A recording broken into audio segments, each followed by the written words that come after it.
My theory is that the Alliance were like, okay, shorter queue times, I'll try it out. And they were like, no. I'll take my longer queue times. But I'm not saying Garage is right, but he wasn't fucking wrong. Well, there's love and there's addiction. When you're level motherfucking 100, running through Frostfire Ridge, Said you don't understand the abilities, and he said go fuck yourself. and some son of a bitch hits you and dazes you and knocks you off your mount, fuck that shit.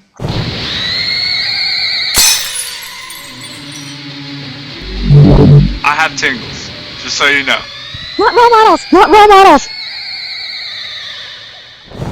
Oh. Alright! We're here! Hello and welcome everybody! We're back from Blizzcon. We just drank for the first time tonight because, well, maybe not Sean, because that motherfucker has been wicked fucking lit up since he got back.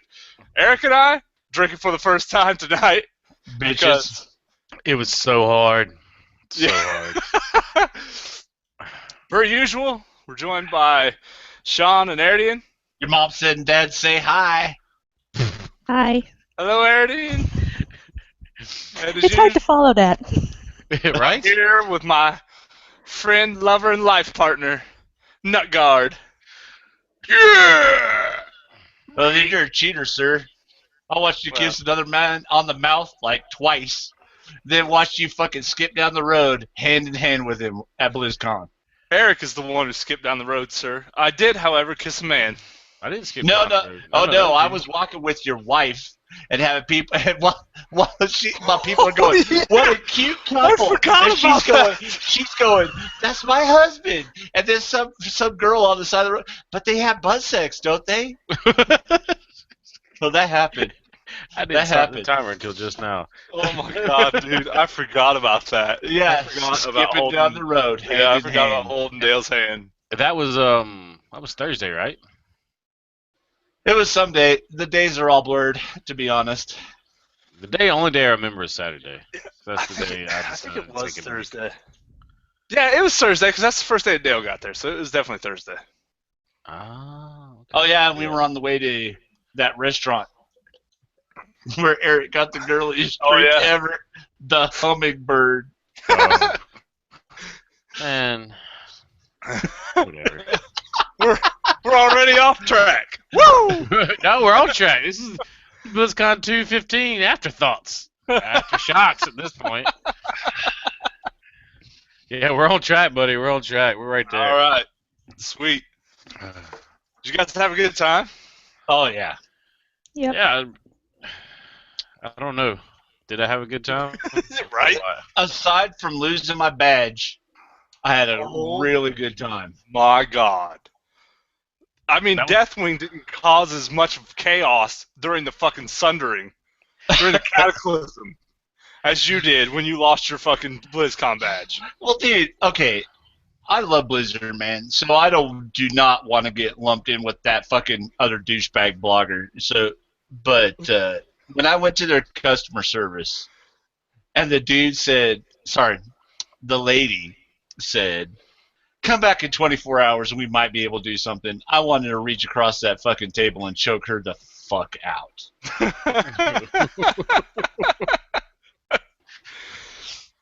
Jesus, dude. Yeah, you were on another level. Yeah, I walked downstairs to get a refill, and then I look on Sean's freaking out, and then compounded that, apparently Pettit and Dale decided to... No. Who was it? Martha and Dale. Martha and Dale decided to put these old men in Lemonparty.com. Lemonparty.com right now. No. Somebody flashed the "we're not role models" thing. That's not an endorsement. There it is. Yep. That's a standby. It's on Quit Finger. Yeah, no, it was good. Like, we went to a lot of parties, didn't we? Dude, well, there was one point where I woke up at 7:30 in the morning and just poured myself a Captain and Coke. Or no, it was Sailor Jerry's and Coke. You poured it. That's right, you poured it. Yes. Yep. Yeah. I remember the morning times. I do remember the morning times. And then you and I have a video. Holly, my wife took so many videos and I'm having trouble with importing them into Sony Vegas, so I'm gonna have to find another way. But my God, the content that I have is just fucking classic. And then there's some of it I can't even put on YouTube. What? Yeah, there's some shit I can't even put on YouTube. They have beheadings on YouTube. How can you just put what we do on YouTube? Right? Just a quick shout out. Hey, Chet, we love you, bro. We love you, man. Chet, I will have your babies. You will be the second man that I kiss. Starting to get a little jealous at this point. Is not going to be like the fourth wife? That's pretty close, legitimately. Wow. Yeah. What was it? What was the morning I woke up? It was 6:30, right? I started drinking scotch. Oh, was that when you walked in the fucking door? Yeah, I wouldn't say anything to anybody because of my all right. headache. Yeah. All right. So I'm texting. We're hungover. That was Friday morning. We're hungover. Everybody's fucking hungover, and we get I text. wasn't. Yes, you were. You most fucking certainly were. You would not even walk to fucking IHOP until we begged you because you were. No. Hold on. First of all, I walked to IHOP twice. I got halfway there, and Corey says, "Hey, I left something in your room. Can you go get it for me?" So I walked my ass back, and then on my way back to IHOP, I ran into some dudes and some cosplay girls, so I was talking to them, and you guys are still texting me. I'm like, look, I met some dudes. And don't say that I didn't say that's that. right. That's right. We met some dudes. I forgot about that text. Yeah. So fucking hung over my ass. I was actually the one on my way to IHOP first. You were hungover. You were. I remember. Drunk. Come on. Call that hungover. All right. Fair enough. I'll let you have that. Although I protest, but I'll let you have it. Thanks, brah. So we're all hungover, and we get a text from Sean and Eric, and it appears that they stayed separately from us. They were in the Hilton, and we were in a house, and it appeared that they were going to go have breakfast without us. And I was salty as fuck because I'm hungover, and I'm like, "Nah, motherfuckers, you're taking me with you." And I said, "You all motherfuckers are going to stay in a different place and go to breakfast without us?" And literally about 45 seconds later, Eric walks to the door. Slams the goddamn door behind him. It was like, and I go, "What the fuck, man? Where you been?" And he goes, and didn't say a fucking word. And then I look at him, and I'm just kind of like, okay, what? Okay. And he slowly, because he's hung the fuck over, slowly strolls over to the fucking kitchen, and I see him pick up a glass. I'm like, "No, dude, no, do not do that." And then I get another.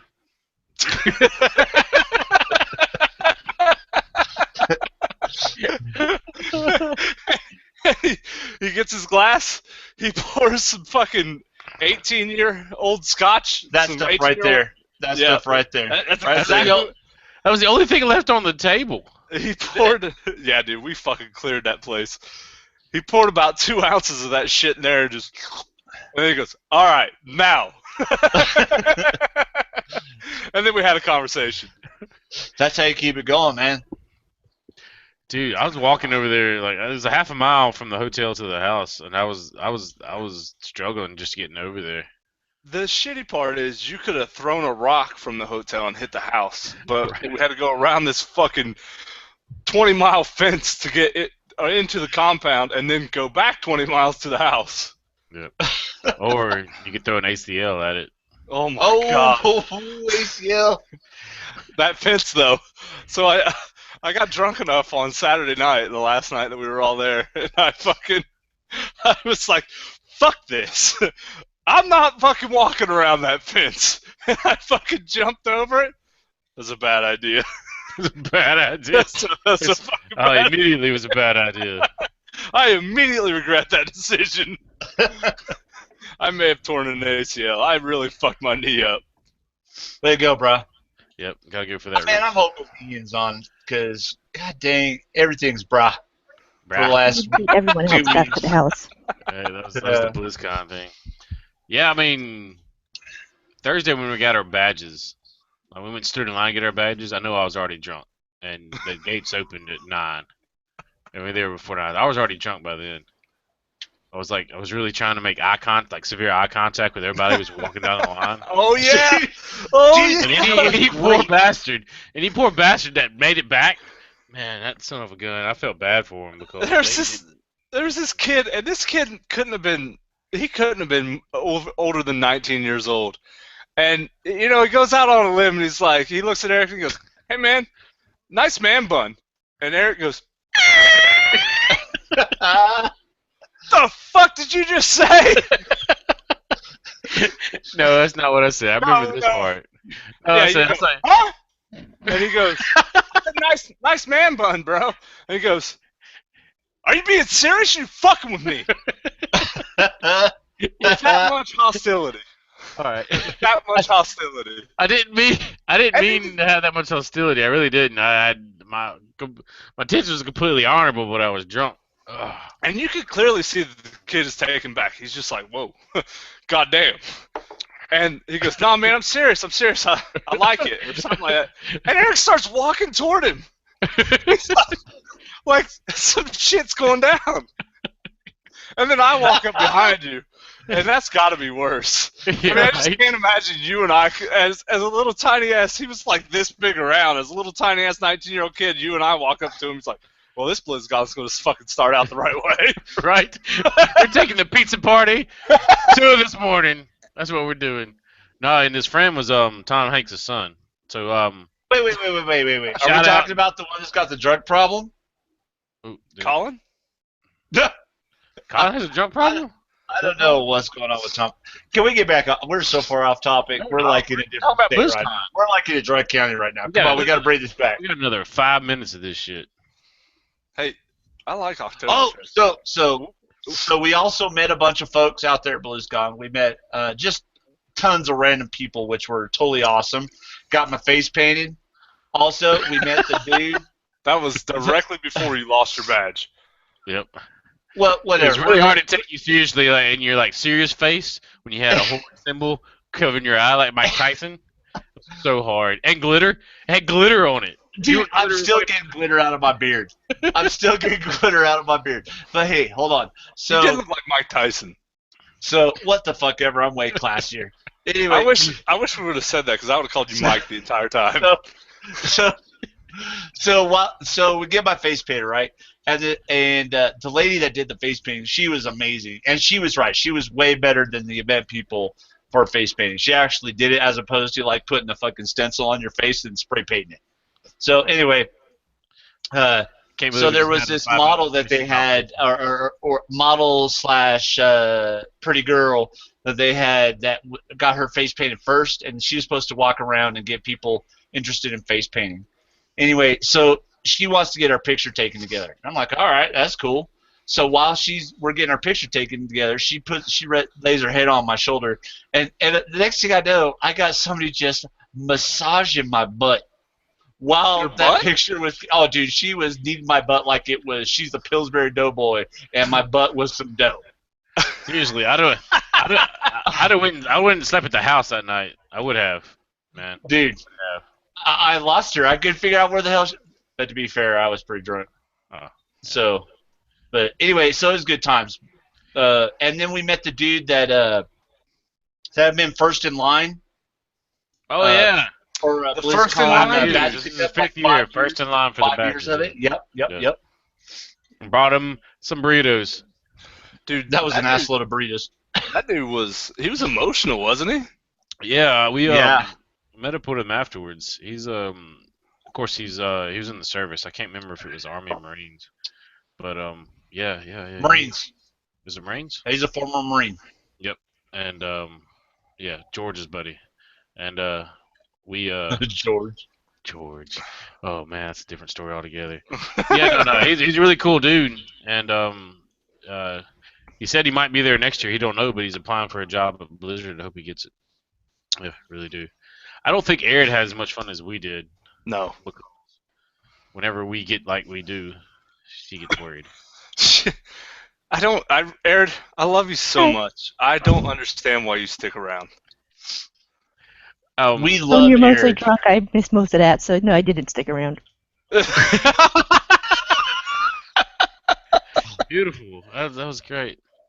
Yeah, let's see. The morning we went to IHOP. Yeah, I think that day is Friday, right? I drank a liter of vodka Yeah. throughout the day. Yeah. You I were maintain, dude. pouring vodka in your fucking orange juice. But Yeah, the funny thing about that is, you and I were the last two to get up from the table, and I was sitting there with you, and you were like, "I gotta finish it. I just have to." Good on you, Eric. And Good on you, bro. There's like this much left, and he got it down to like this much, and he's like, "Dude." I mean, his eyes when he looked at me, he looked like Old Yeller just before he got shot. Spoiler alert. Spoiler alert. So I put him out of his misery. That's when I started drinking that morning. Oh yeah, you did it. You finished it off. Yeah. I have no memory of leaving IHOP. Yeah, I finished it for you. You thanked me. You smacked me on the back. You said thanks, bro. Yeah, that was Dale.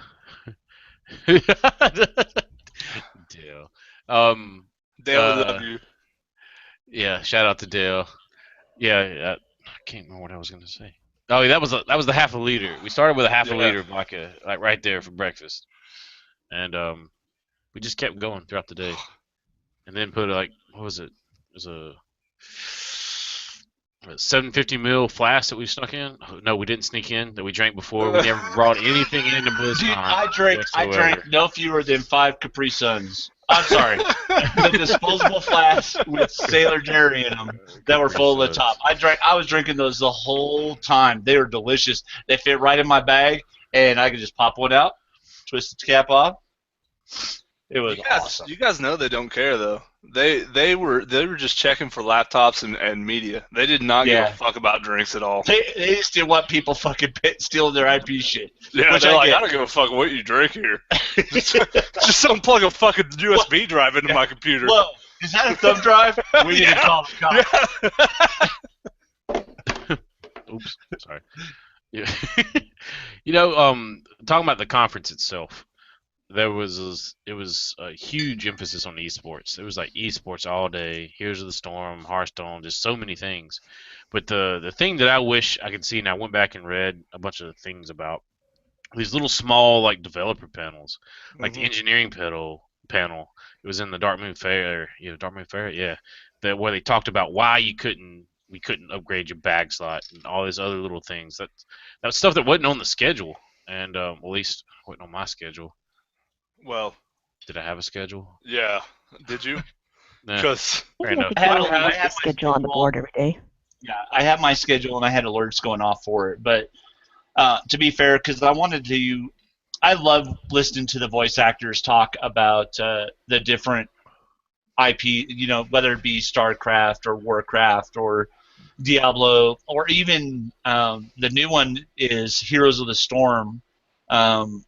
The voice actors talking about their experiences doing this stuff, they have so much fun doing the voice acting for these things. And last year, not this year, but last year I sat through the Diablo voice actors panel, and it was truly an amazing time. And I was really hoping to catch one this year, but the problem was they held all of those during esports events, and Eric and I spent most of our time with sitting through the esports. Yeah, I had a really good idea of everything that I wanted to do before I went there, but when I got there, it was just like, well, there's a Hearthstone tournament going on, or there's fucking arena going on, or Heroes of the Storm or whatever.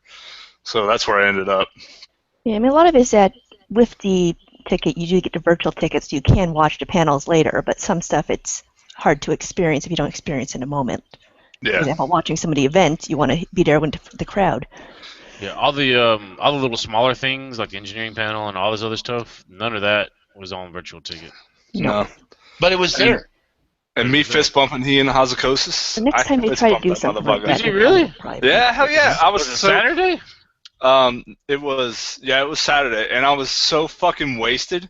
Like, I wanted to talk to him. I was like, dude, it's Ian. That motherfucker. I wanted to talk to him. Tackle Holinka as he walked. But I knew, I knew that I was in no capacity to talk to Ian Hazukosis. So I just fucking fist bumped him and walked by. I was like, Ian! And then walked by. He like, kind of turned around and was going to talk to me. I was like, I don't want you to think less of me. Yeah, that's right. That's right. It's like teenage chick after she drank a bottle of Boone's. Do you think less of me? I'm sorry. That's off topic. Anyway, and so yeah, we had a good time at BlizzCon. We could talk about it for hours, obviously, but we got to move on to our next news segment, right? And so this very Tuesday, patch 6.2.3 is dropping. Super excited. I'm super excited. I just pulled a Martha. The patch tied us over to some extent till the next big content release involving the X-Pack. I realize that they say that we're not going to get another big X-Pack patch or content patch, but we have to be first. They're not promising any yet, at least. I just don't. What are they going to do, man? I mean, they have made no. They've alluded to zero fucking content outside of HFC. No, what big content? They said nothing. They said nothing. Nothing's coming. Nothing is absolutely coming. They said that. Yeah. And Blizzard never goes back on their word. There was. Well, they do love to hold information and surprise us. They love that, but I just don't. I don't think so, man. I mean, look at SOO. Look at Firelands. I think we're stuck in HFC. Right, and so the patch is dropping. They're bringing Valor back, where you can upgrade your items. They're adding a new Time Walker dungeon set, the Cataclysm stuff, to the rotation. Which, I'd rather have more Burning Crusade dungeons than the Cataclysm. Yeah, Cataclysm were hard. I don't know. Cataclysm content can eat my ball sack. I really have no desire to do any of the Time Walking Cataclysm stuff. Yeah, we talked about that last week. But we didn't talk about is there's a bunch of class buffs going out. DKs are getting buffed. Like, certain abilities get buffed by 10%. It's huge. Dude. Huge. I finally got to. Thanks for the link, Eric. By the way, your link was it's a lifesaver, more verbal than actual link into any kind of chat. But yeah. Anyway, so I don't know that people realize this or not, but the Baptist. I might go for that. But the buffs that are coming to DKs, the buffs that are coming to DKs are huge. They are huge buffs. Really? Dude, they're key abilities, and hold on, I'm bringing them up now. But 10% Mostly means they thought they were underperforming usually. 10% to Necrotic Plague, 10% to if those are unholy, 10% to Obliterate, 10% to basically our Rune Strike. These are all huge. Basically, buffs. all of your management spells, everything that you pay attention to. Yeah, these aren't like passive / this could be a buff or this couldn't be a buff. It depends on your place. No, these are all straight across. This is a button you spam. This is a button in your rotation. These are huge damage. Well, I guess the question would be, did you feel, because you're DK extraordinaire, did you feel like you needed this buff? I don't know that I needed it, but I definitely like it. Right? Yeah, absolutely. That's good. Yeah, fucking kill more shit. Other classes getting buffed are Balance, Shamans, Enhancing, Elemental, Ret, and Warriors. They're small buffs. Not as major as the DKs, but they're small buffs, but they're buffs nonetheless. And that means Mind Impedance, Turbo Cleave, getting serious. I'm serious about it. Let's do it. Yeah, we're going to do it. We're starting tomorrow. Yeah, that's the thing about 6.2.3 is the PvP season starting over. Let me give you guys just an idea of how big the Necrotic Plague buff is. I'm sorry, I can't believe that they're doing that. Now you don't have to worry about Defile? I'm not even going to get there. But so when we're doing any AoE fights, my damage is like 60% Necrotic Plague. Now let's just put 10% on top of that. Wow. Yeah. Well, that's not just that's not 70%. That's not going to move. I mean, no, we're talking it's not, a fucking huge right, increase. It's not going to increase to 70%. It's not going to make that damage higher. But what I'm saying is, if you take my #1 damage spell and increase its damage by 10%, That's a big buff, I think it's man. gonna be more. It'll be more than 70% of your damage. Yeah. If they're increasing, That's good. if they're increasing the damage that it does by 10%, I think your overall damage is going to be more than 70% from necrotic blade.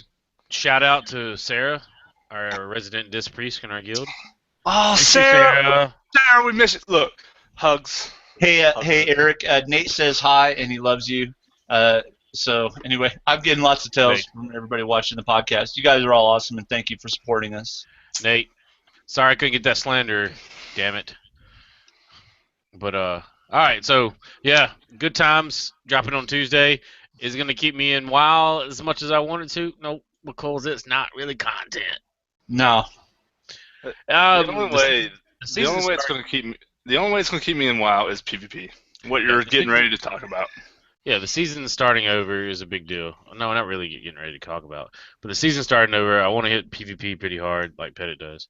But anyway, enough of that. We got to move on to Legion. Legion, Dude, shit. We got a lot of Legion shit to talk Fuckload about. of Legion. Yeah.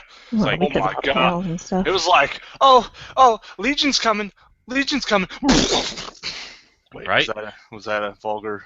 Yeah, fairly it was, but Wait for Have you it. guys- We're not role models. Wait for Have it. you ever seen Scary Movie where the dude, you know, and then the chick stuck to the ceiling?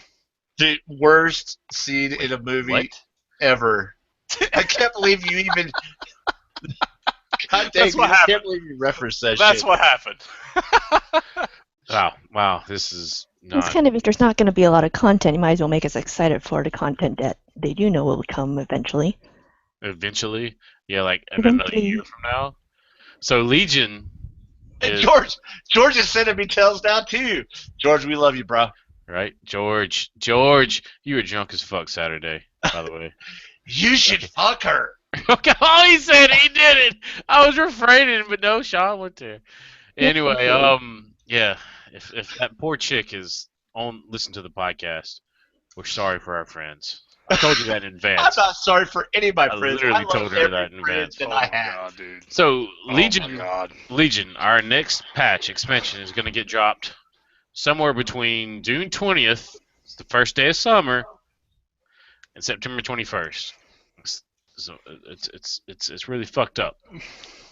So, you know, if we take an average into effect, you know, that's August 5th. So if we plan for August 5th, right? Anything before August 5th we're excited about? Yay. Anything after we're like, yeah, y'all fucked up. Well, I'm not gonna hate on them for this because I absolutely am. I'm not because hear me out. They have put concrete release dates out there in the past, and then just like WAD, we get to that release date, and they're like, well, fuck, we're not prepared. We're not as prepared as we hoped we would be by this point. So we're releasing. yeah. Illidan is coming. So this gives them a little window where, you know, they can kind of have some time to adjust, and like, hey, we get to August 5th, which is the halfway point, and we're not there. We're not ready, so we'll extend it another, 30 days or whatever. And Okay. Hopefully that it'll they be know more better ready. than to overpromise at this point. But Okay, Right. so can I'm keep going to it say in another this. direction. First of all, I got. It's a very interesting that you bring that up, Pettit. I'm just going to bring up a quick reference in the Looking for Group documentary, which if you guys out there in TV land haven't watched it, you should really watch it. It's amazing. You can get it on YouTube, and it's worthwhile watching. It's definitely They worthwhile. wrote the content for MC in less than a month. So to tell me that their writing content takes a while, that's bullshit. Secondly, I feel like I'm saving up everything else. The release date, meh, whatever. It could come when it's coming. There's so many other impacts that are changing the game that could potentially either ruin the game or make it stick around for another 5-10 years, whatever. Those things to me seem way more important than this bullshit release date thing that they're trying to stick with. I have two things for that, and one is opposing and one is for your view. MC content at that time in the game was so much less complex to write and it was so much less complex to spit content out. They do so much more as far as storytelling and how much they integrate NPCs and the story. Thinking about Khadgar and how he walked through Shanann Jungle and shit with you. They didn't do any of that shit. MC was just a fucking dungeon. It was just a fucking a cavity it was just a zone that they fucking threw mobs in. Yeah, right, but it was also, their writing team and their programming team was also a tenth of the size that it is now. That was my next point. This is the point that kind of sides with your point of view. They keep saying over and over and over that the Blizzard team, the WoW team, has never been bigger. So when you say that, I kind of have mixed feelings about it. Like, I understand that shit's more complicated to spit out now, but you keep telling me that you're spending more money and you're fucking hiring more people. So what are you supposed to do with that? Well, if piggybacking on all that you said, and this might be a pretty good time for that, the engineering panel where they talked about coding and different things, right? Back in the day, they didn't plan for future expansion. They didn't plan for things that would happen in the future, which is one of the reasons why. Right, which is one of the reasons why we can't upgrade our 16-slot backpack. It's very true. And so a lot of the development programming, they call them engineers. At my job, we call them developers. At Blizzard, they're focused on making the code as flexible as possible for future developers to come in and modify things. And that takes a lot more time than hard coding something. This is it. This is there. And at the same time, they're also going back and trying to fix other things and doing that. So I could see why there's a delay, but I can't not give them, well, I'm going to say this. You're giving them the benefit of the doubt. That's what it really I'm not sounds giving them like. the benefit of the doubt. I mean, they said they want to release more content, but here we are. We're going to spend another 7 months and 21 days in HFC just to give some comparisons on this. We're going to, all total, we're going to spend just a little over 12 and a half months, a little over a year in Hellfire Citadel before we get the expansion release. Well, that's true, man, but they've done that for every pre-expansion. But they said they want to release faster. We only had 2 tiers. This expansion, we only had 2 tiers, and the expansion has never cost as much. $50 for expansion. Even taking into inflation account, the Burning Crusade being the most expensive was $46 and some change, right? This is the most expensive expansion that they've ever put out, and we have the least amount of content. Sure, but okay, so while everything you said is true, I can't dispute any of that. First released or from the last release? Keeping this in mind, while we had High Mall, which didn't have a tier. Otherwise, this would have been a 3-tier expansion. It could have been, but I consider High Mall and Black Rock Foundry the same tier. Fair enough. But they don't. Had a different eye level. So yeah, I don't. They're not the same. It was simply a technical issue or a technical detail saying this wasn't a 3-tier expansion. It was a 3-tier expansion. Just because we didn't have tier sets does not mean we didn't have tiers. What other content was released with Black Rock Foundry? Nothing. It was just the raid. That's all it was. It was just a raid. Well, sure, but if you look at they said that Black Rock Foundry was not a next tier. It's the same tier as High Mall. It just had a little higher eye level. It was a lot more than a little. All right. Well, they did some shifting. It wasn't originally. It wasn't originally, and then they did the nerf. It was kind of a nerf, but a buff. Where originally it was only 5 eye levels higher, and then they gave everything else. They gave every piece of gear 5 eye levels. Yeah, and they fucked up on that a lot because and then they buffed some other things like spirit on healer trinkets. There's some retarded high spirit on healer trinkets there. Dude, that was crazy. I remember the conversations about that when it happened. It was crazy high. Yeah, I could put back on my mythic spirit trinkets and be just as fine as I am now. The fucking bug. What the fuck just I was happened? like, reaction. Damn. And I got a fucking nice house, damn it. There shouldn't have bugs in my house. But because bugs care about that shit. They all hang out in the ghetto. Fucking bugs. Yes. And what was his name? In the ghetto. All right. Lost train of thought. All right. So You- just for train of thought's gone. So just for some comparisons, Thank you. for all the listeners, HFC. By the time the expansion drops, the midpoint, the average, the median, August 5th, will be in HFC for over a year. 12.65 months. Siege of Orgrimmar, 14.3 months, so a year and 2 months. Dragon Soul, 10 months. Wow, that kind of shocked me whenever Dragon Soul was only 10 months. Of course, Well, with that shitty content, would you expect anything Yeah, different? it was only 8 bosses, and it was fairly Popping the pimples on Deathwing's back. What, you didn't like that? right. Well, here's the other thing. ICC, Ice Crown Citadel, we were only in there for 12 months. Dude, but and ICC, I could have actually stayed in for another 4 months and been happy. Amen. Yeah. Amen.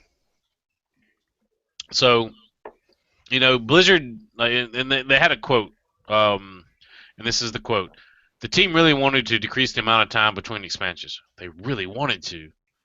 So in Warlords, they went with one major content patch. One, not having the breadth of content in different patches like they had in previous years ended up being a mistake, and it's something they're going to change in Legion."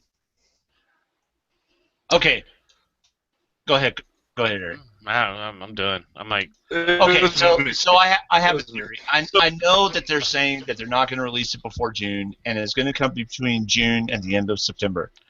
My theory is we can see it coming in May, maybe even April, because here's why. I know you guys are dubious, and I appreciate that, and I understand it.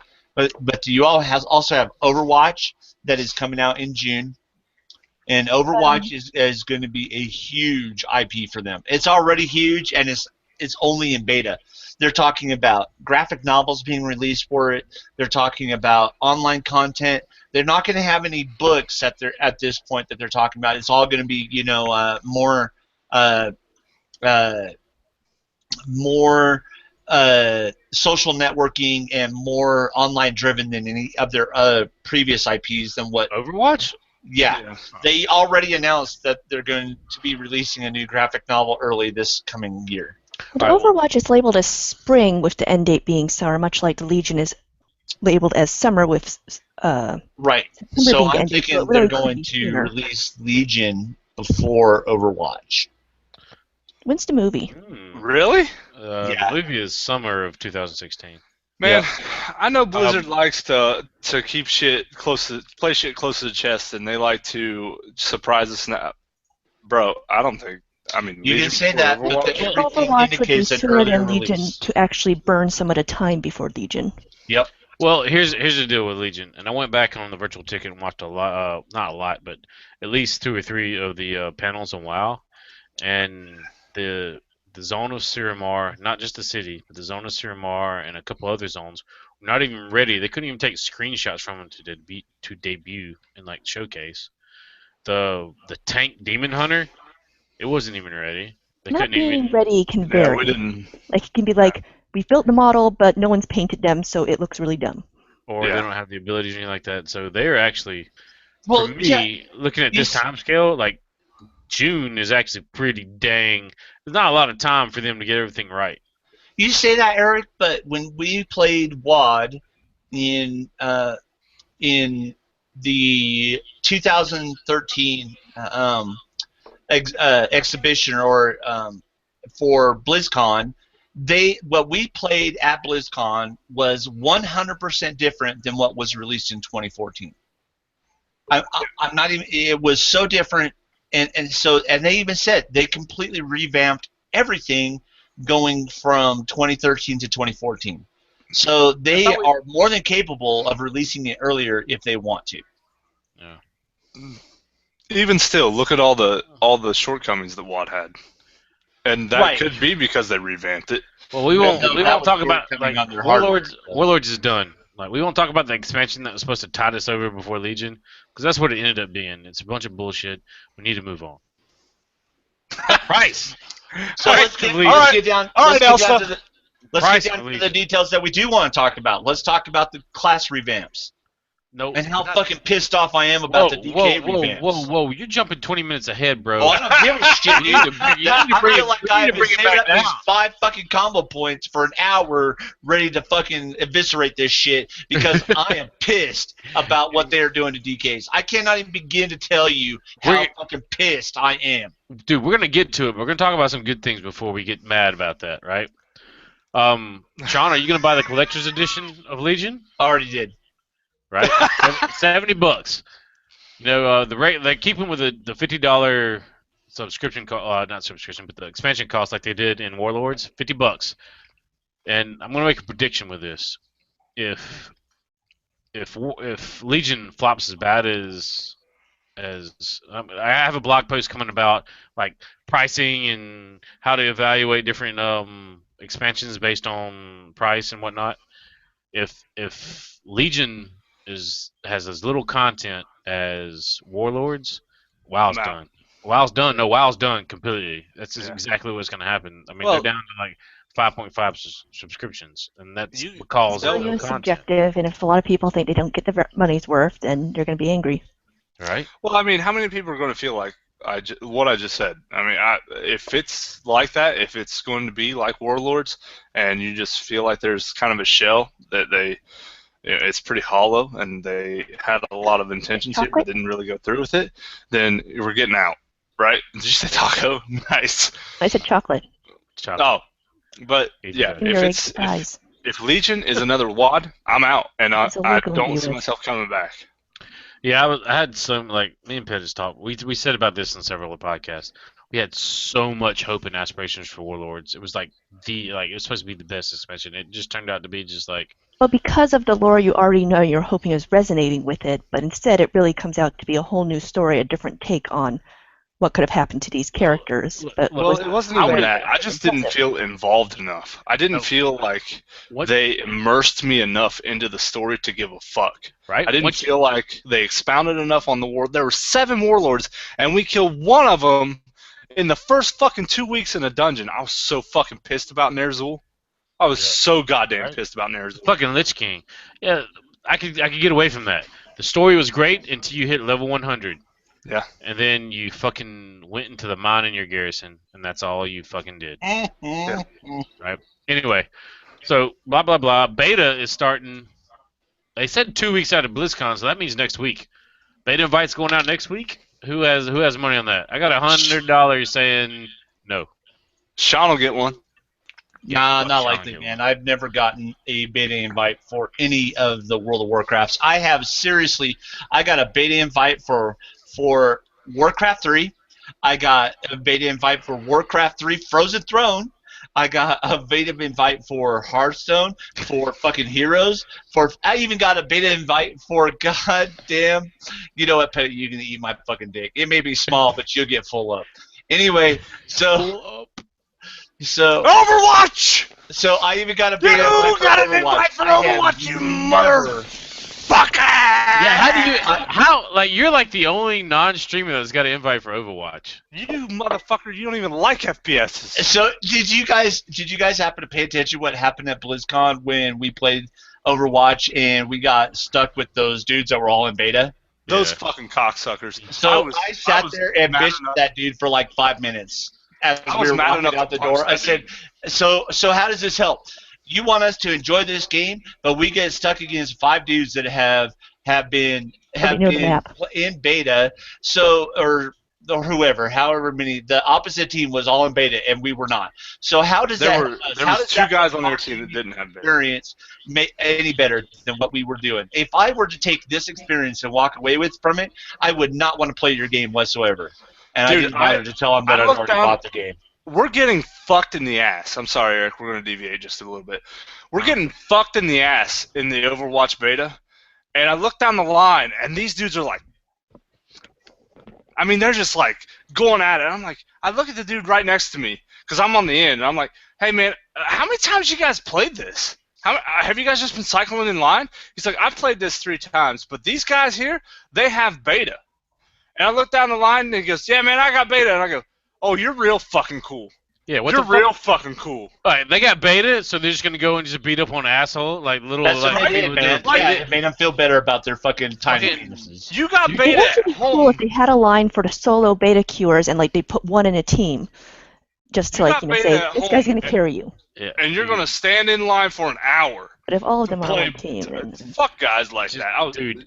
Had I been there, things would have went a lot different, and we probably got it kicked out of the convention. we almost got the fight anyway. So, I would have yeah, fought that- through a keyboard. yeah, I'd we have did. fought a like computer. Hulk smash. That's what that would have been like. But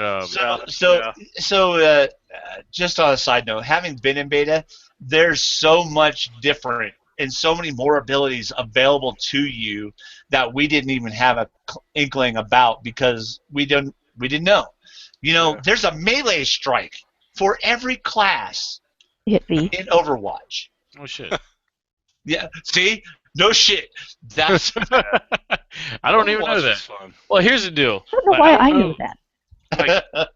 Blizzard's beta strategy is really weird. It's more like from a marketing perspective because they send it to the streamers and everybody else and whatnot. expect to see more of that, by the way. Yeah, I believe to a lot try of it to is a try marketing strategy. to boost. I don't know what they're trying to boost. Like maybe it's a Hype. marketing strategy, right? Like versus sending it to people like me, who's a motherfucking software tester. I deal with like writing reports for bugs every damn day. Send it to me. I mean, it's not like you So, opt into beta I and can write, I help have with your beta bugs. tested software. So I have a theory about that. You guys can test it out and see if it helps you. I play a lot of the games on the PTR. And when I play on the PTR, I always comment on aspects of the game in their feedback forums. Always. Yeah. And if I want you guys to try it out and see if it helps you. Get there because the new patch for World of Warcraft is already up on the PTR. Anybody can join and play it.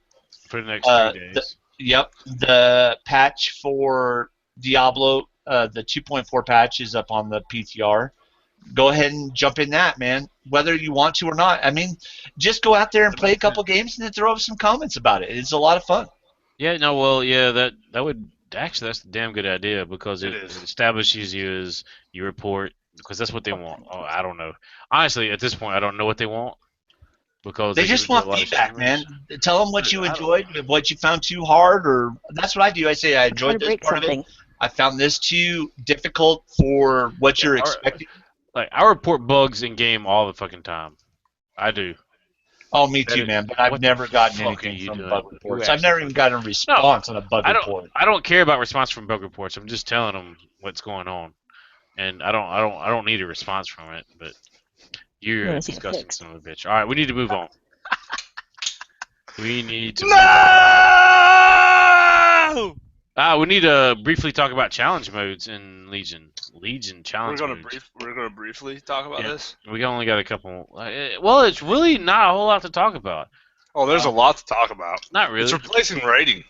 No, no. No, I don't Yeah. see it replacing rating. I For- think the for- system actually does not replace Motherfucker, rating. those were the words they used. If you want to replace rating with this, we want to make it so that you can. Yeah, that's true. For like, all right. So Well, for what they smaller said. groups, perhaps that we seem to rapidly be becoming sometimes. Exactly. So what they said for a higher end rating, mythic, whatever, it's meant to be a complement to that, right?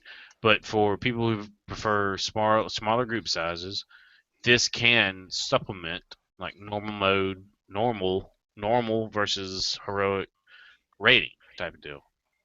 So it can supplement that, and that's why they approached it. And I'm not against that at all. Oh, dude. I'm not. They don't love mean it. to supplant it as raid content, more to supplant as, what's it called? End of game. Let's see. End game content. Or if- small group content. If you don't know what we're talking about, think challenge modes in Legion. Think greater rifts in Diablo, only in dungeons. So they progressively get harder depending on the difficulty, the level of difficulty that you beat previously. It's an exact rip off from the season 3 Diablo Greater Rifts. It's Well, not is it a themselves, ripoff right? if you own the content to begin with? Fair enough. It's not. Okay. Ripoff is a terrible word. It's an exact copy of the Greater Rift system from Diablo Season It 3. rocks.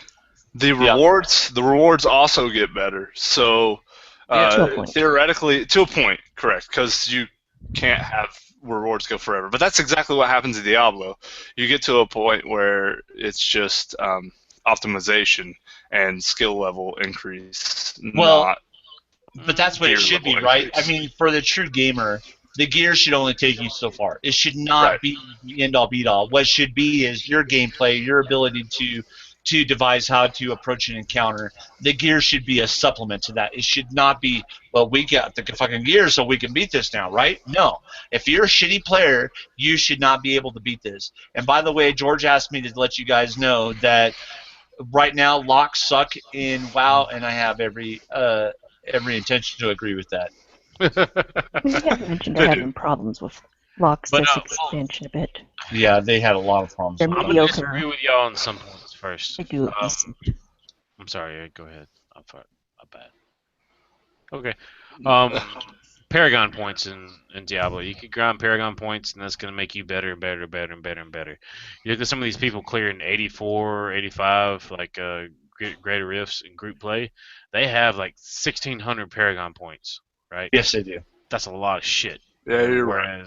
Whereas I only have, I'm just over 600. Sean's like 700 and a half, right? And so that's a huge difference. Challenge modes don't take that into account, which is pretty cool. But there's a couple things that differ from that Diablo Greater Rift system. As in, Well, you're the one that said exact copy. It's not an exact copy. exactly. It's not exact copy. It's a It's ripoff. not. It's a ripoff. Like It's not No, a it's like- ripoff because it's theirs. it's like an off-brand Louis Vuitton purse. That's what this is about. Not brand Louis Vuitton purse. Yeah. Thank you. You are a fucking saint. That's the best. Thanks. Anyway. So interesting thought. Okay, no, I'm not going to get diverted. I still want to talk about the fucking class changes that are coming in goddamn. We're going No, to, it's Sean. gonna We're happen. going to, We just bro. gotta. Just chill. If we power Yeah. through this challenge mode thing, we can get it. You want me to talk about this shit? I want to talk about this shit. You're going to make me fucking do that? Ah! Screw you guys. I'm going Yep. home. That's his excuse to go piss. Yeah. Now that we get he's back. Damn, he pissed himself. I apologize. I had a technical difficulty, a moment of rage. That's awesome. That's not technical. So, challenge. We just skimming over the things. Challenge modes, we could agree, is a good thing. The way they're changing it to be a cross between Mythic and challenge modes is a great thing. We all like this, right? I don't Eric, do you like it at all. I It do seems like really it. keep Like the it? dungeon content fresh and relevant. I Yeah. like it for like small groups like ours. Like we have sometimes, a lot of times we struggle to get 10 people in a raid. So for us, a 5-man group that can do like raid tier level content is pretty legit.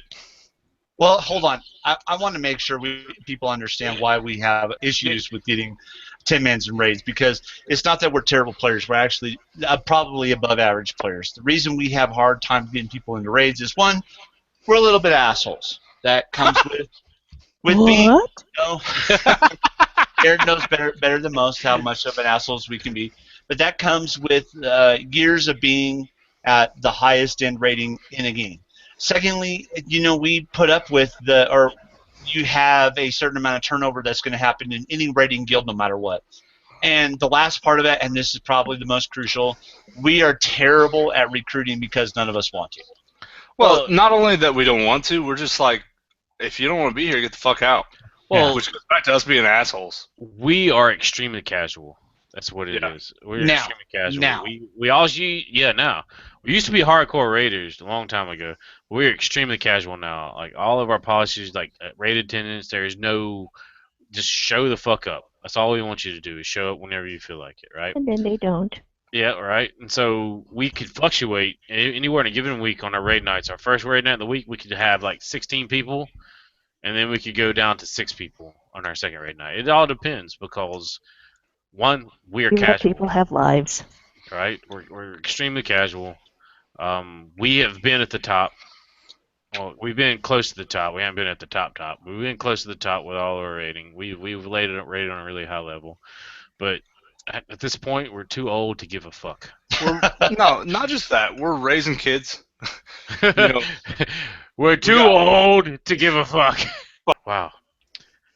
Dual spec gone. And that means we get all the specs. oh my god! I just about spilled my beer. Fuck it, we can't recover from this. Dang, we just might as well cut it over right now and just chop this thing all over YouTube. Anyway, so Air is so quiet. so Anytime dual it starts specs are into like a gone. topic, I think, oh, I'm going to be able to jump in on this. It's like time to change the topic. Dual specs are gone. That means you could choose between any spec that you want to now. How cool is that? Is that something we've been looking forward to? Really? Yeah. How'd you not know Where did about this this? come from? Have you not been reading shit? Motherfucker! Really? Yeah. Yes! Yep. Yeah, I Are you- totally have. I missed that. Are you eating? No. Yeah, he is, man. He's drinking beer and fucking eating. Look, You got a plate of look, something earlier. look. Yeah, I have mini weenies. Oh God. All right. Yeah, you do. Yeah, you do. I could not So- turn these down. So that's a cool. That's a big perk of Legion. Like you can Oh. pick whatever spec you want to. You don't have to You know play what? every spec you feel. You don't do anything. All right, Sean. We are going to the class previews finally. The biggest news in the last 2 weeks. The fucking fact that they're homogenizing DKs. I understand what they're doing, and the fact that the spirit of it, they're trying to say that no, we're keeping the core essence of the DK, but the reality is that they're homogenizing it. They're making it just like everything else. They're removing the skill factor to it. They even said, we want a DK to be able to use an ability when they need to use an ability. Well, if a No, he fucking said good DK... when they want to use an ability. Right. Not when Right, they need. they want to use an ability. Well, a good DK would know how to use their runes and use their abilities in such a manner when they need to or want to use an ability, it is available. So the fact that they're just so people understand what they're doing is they're taking out the individual rune requirement. So and so as you use runes, it's like combo points as opposed to being the rune system that they have now.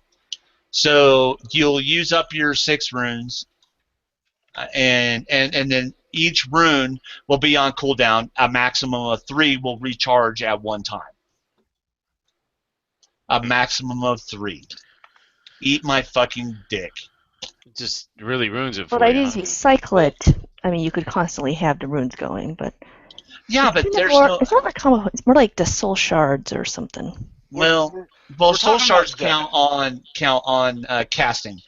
They will fill on their own, but if you're casting other abilities, they will fill faster. Whereas runes right now, you can do certain things to make the runes fill faster, and you don't cast the same spell that use the same runes over and over. Otherwise, it slows down their recharge rate. Different things. It's very it's involved in, but I don't want to go into it. But the fact of the matter is if you take all your runes and you throw them down together, and they're all going on cooldown, but 3 of them are going to recharge faster. As soon as those 3 are up, you're going to be able to cast whatever spell you need. What we're talking about here is depth, right? Yes. What they're doing is taking the class, and they're like, okay, right now it's kind of a complex system, and you have 3 different depending on your spec, you could have up to 3 different types of runes, and you have abilities that use either one of those runes or one rune and another type of rune, and you have to base your rotation on what you want to do off of what runes are going to be up at a certain time. And the way they're taking it it's like, hey, you can do whatever the fuck you want in any spec at any time as long as you have a rune that's active. Mm-hmm. And it's very homogenized. It's very dumbed down, and it's, you know, a lot of the people who are attracted to the DK are attracted to the double resource system and are attracted to the complexity of the class. Famously, Eric goes into fucking Archerus Hold. He's like, because it's fucking not easy to just pick up and do. And if you're gonna be a DK, you gotta fucking put the time in to understand it. And that's kind of a rite of passage for DKs, and they're taking that completely the fuck away and turning it into Rogue or, you know, whatever. Any other class in the fucking game. FY motherfucking I had a DK to level 80 before I went back and started that one on our stream. Can't help that I forgot everything about it in the meantime.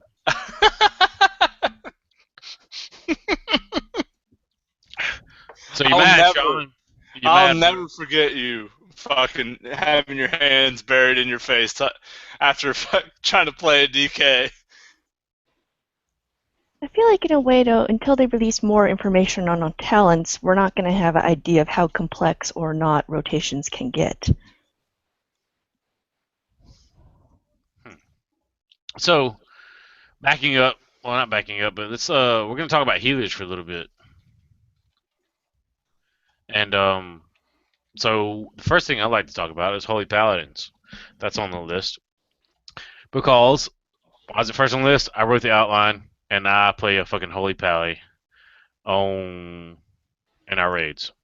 And so, what the worst thing ever happened to Holy Paladins was fucking Holy Power.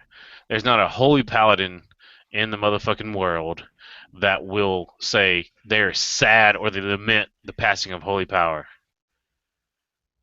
That, to me, Holy Power is a big fuck you. I'm glad it's gone. Fuck you, Holy Power. You're the fuck out of here. I can start playing a Paladin. I can start playing a Paladin how I want to play a Paladin now. Holy Paladin, anyway. Right? There's a lot of things changing in Holy Paladin. I think they're bringing it back to the core mechanics of the end of Burning Crusade. You know, Wrath of the Lich King. I think that was good Paladin gameplay because they had a niche, and they're going to go back to that niche, especially with their new mastery. They were definitely propped up by their healing. What? Go ahead. You said especially because they're new mastery. The new mastery is proximity, right? Yeah. It's gonna be a neat little gameplay thing. Paladin hugs. I don't know how fucking neat gameplay it's gonna be. It's gonna kill PvP, I think. But no, well, we don't know what the PvP talents are. They could change completely. Let's talk about PvP for a second. Well, it's hard to because we don't know the PvP talents. No, hold on. No, I mean WoW in general versus, like, this was the first year that had been to BlizzCon that the grand finals for the arena finals were not standing room only. There were actually chairs empty for that versus the Heroes grand finals that they actually had to close off the area where they were doing it and go to the overflow sections because there were so many people watching it. That is a huge shift. Yeah, I mean it's hard to argue against that. And keeping that in mind, that, you know, that's, if you want to use a barometer for how the health of World of Warcraft, that's a huge one right there. You think so? Oh, absolutely, man. Your arena popularity, which was a gigantic esport for Blizzard, it may not have been their biggest. It's not as big as StarCraft, but few are. Going to that point where arena is getting to that low, that's a big deal. I don't necessarily think that it's people who were interested in arena went to Heroes. What I think it is people who played Dota or League of Legends. And now are interested in Heroes, maybe sat in the arena for the last, 2 or 3 years. Well, that may be true, but where we're okay, so that might be true, but then why Heroes was over. Heroes was over. Why weren't they there? Yeah, I agree. Hate to shut this down, but we have an outline, and this is not on it. We can talk about this later. It should be. No, we can talk about this like next week. I swear to God, we'll put this in there like next week. I swear to God, podcast. We will. I agree with you, dude. The Heroes crowd freaking insane compared to any other crowd. Even compared to the StarCraft crowd, the Heroes crowd was insane. I agree with you there 100%. It was monstrous. They, like, standing room only. And they were into it. It was worse. It was way worse than standing room only. I was in the back. Standing room only. I got there late, and I was in the back, and we had the staff threatening that they were going to shut this fucking place down because the fire marshals were going, like, they were pushing us out of the way. Me and JJ and a couple other people were fucking. Those staffs, I almost got in a fight with them a couple times. Anyway. Hold on. That's a good point. No, we are off topic. You shut the fuck up. Blizzard, let me tell you something about your staff. They suck. They're not friendly. They're assholes. They're not a good time. You get rid of those motherfuckers and get new staff for next year. By the way, he means the event Then we all die in a staff, fire? not What? Blizzard employees. You're doing your job. No, they're terrible at it. One. Yeah, the event staff was actually extremely rude. I actually tweeted about that. I don't know how much of the event staff usually is event staff. Well, this was a Because different it's event anything. staff than what I've seen in the past, and on at least on one occasion, going into the Overwatch, that guy that was trying to control that line was a huge dickhole. And then while I was standing in the Razor line, I actually had a girl walk up to us and go, "Oh, hell no, I need you guys to have a gap right here." I'm like, so instead of just walking up and going, "Excuse me, I need you guys to break this up," no, you had to do this. I have to have a hole right here. Well, I'm about to punch you in the face. I'm about to fucking end your day. That's what Sean said. Yeah, Anyway. so it was they were really unprofessional compared to previous years. Yeah, I agree, and it's definitely noticeable. Definitely noticeable, and we hope we change that for next year. Yeah. Let's move back on topic. Nice detour. Not really. You forgive them if every time they had to yell at you, they gave you a Twinkie. Oh, I would definitely forgive them for that, but they didn't That have would to just yell. They distract could you for a while. they could have just been professional about it. Twinkies are So over. far behind time. All right, so Not Twinkies. Paladins, they're losing holy power, which is a good thing. Their mastery is going to be unique, except for PvP, but we don't know about that. I think mastery is not going to be a bad thing. Holy Paladins used to like to be in melee, still inside. From what I understand, Mastery's not changing. Mastery isn't changing from PvP. Now, they could very well have a talent. I don't know. We'll see what happens. We can't comment on PvP because we don't know anything. No, we can speculate. No, They could very well have a we talent. don't have time to speculate. Oh my god. All right, Arid, Resto Shaman. Hi. Hey, tell I'm us awesome. what you think about it. Yeah, Resto Awesome, Shaman. and they seem to agree that we're already awesome, and so we don't need to have much for changes. I agree. Really? They don't. The only thing For they do Resto. is Hey, do you still get to use mana? Because that's Yeah. cool. Yeah. At least all healers use mana now. I know, but I'm making a comment about enhancing elemental. Right. Really. I love the Resto Shaman gameplay. I started the expansion as a Resto Shaman, switched to Holy Paladin whenever we realized that you had to have a Holy Paladin. I love it. I absolutely love it. It's great. It's spot on. It's intriguing. It's engaging. You feel like you could change the fucking tide of battle. It's everything. Resto Shaman is everything a healer should be. Do you agree, Eric? I don't have much experience with the other ones, but I do enjoy it. Yeah, it's a really fun spec for me. I love Resto Shaman. Right? You can frog. You got CC. You got all kinds of cool stuff. I really enjoy the Resto Shaman gameplay, and apparently Blizzard says we do too. We're not going to change anything about it, except you could drop a Healing Tide and a what's the other one? No, you can do that now. It's a talent. Yeah, I always chose a different talent. I always chose the I'm pretty sure I always chose Echo of the Elements. Drop it too. Right? What's that? I can't remember the row right now. I'm pretty sure I always chose. What? Did you just say Echo of the Elements for Rogue? Row of talents. Oh, your mom's a row of talents. Get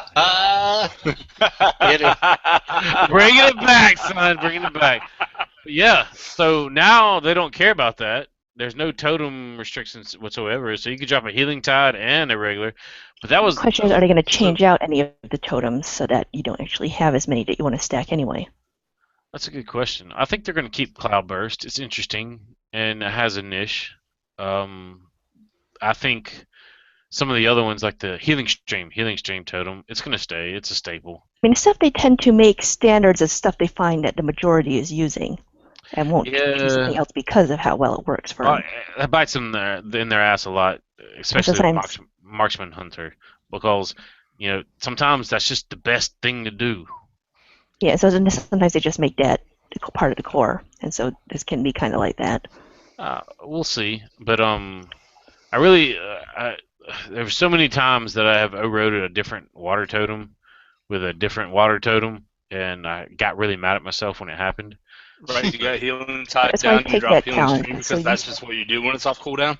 Yeah, I just hit it. Yeah. Fucked up. Or, yeah, or you fucking have your fire elemental totem down. You're like, and you're an enhancement shaman, and you are like, well, Fury totem.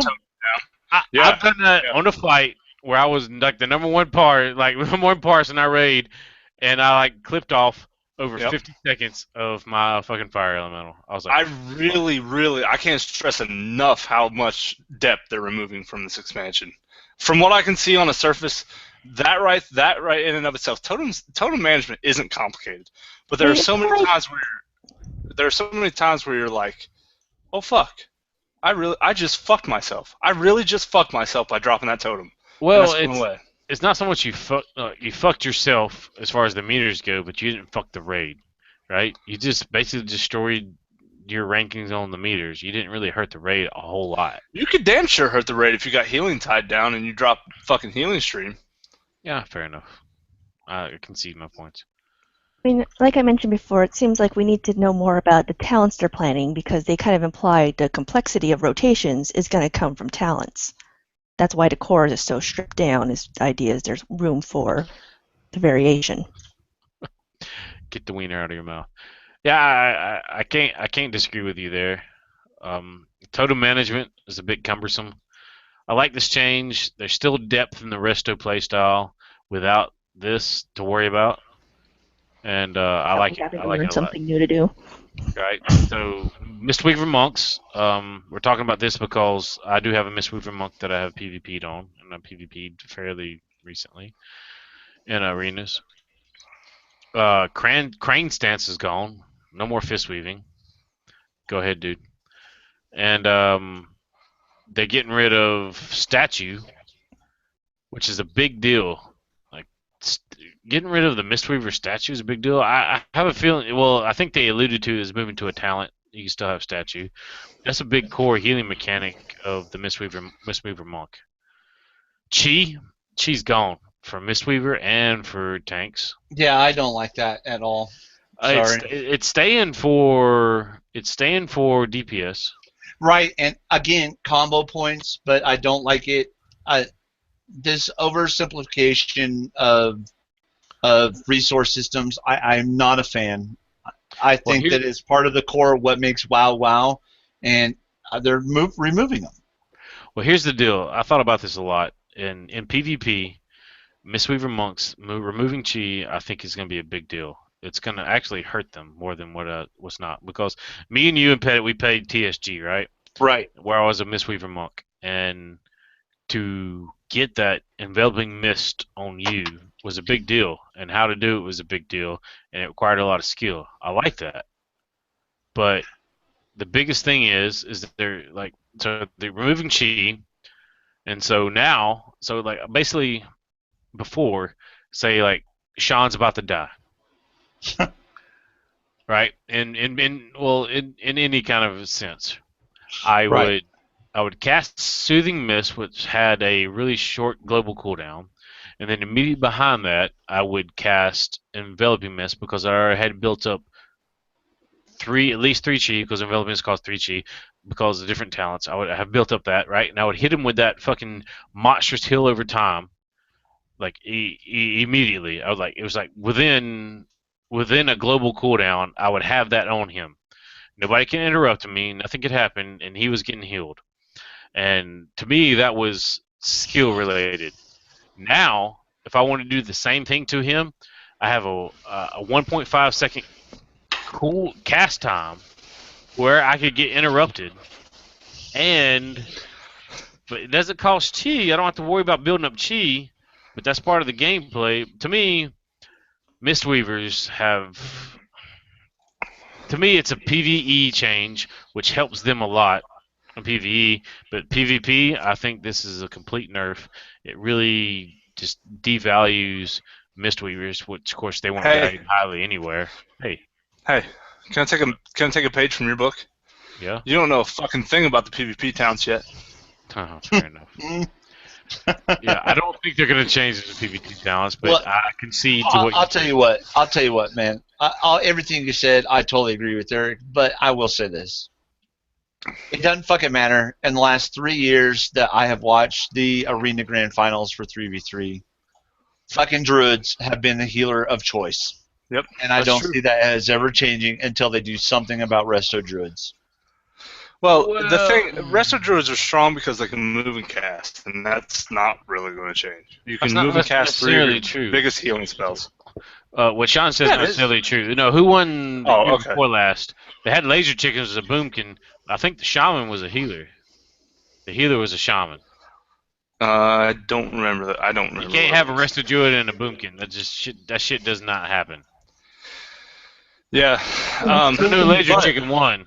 Hold on, but that still doesn't preclude that the other team had a resto druid as their healer. Sean is right in the fact that resto druids nearly dominate the upper echelons of arena PvP. Right and now, yet they never nerf it, or they never bring the other healer classes up to that level. What they do is they just go, they give them little, for lack of a better term, they throw, small tidbits. They throw fucking cake at them, cake, in order to bring them to try to make them think that they're going to be better. Boom! Shitty confetti. It's very good shitty confetti from last week. Yeah, that's druids. No, man, I don't think that that's what it is as much as other healers have to stop and cast. Yeah, well, then here's bring it the up to the same level.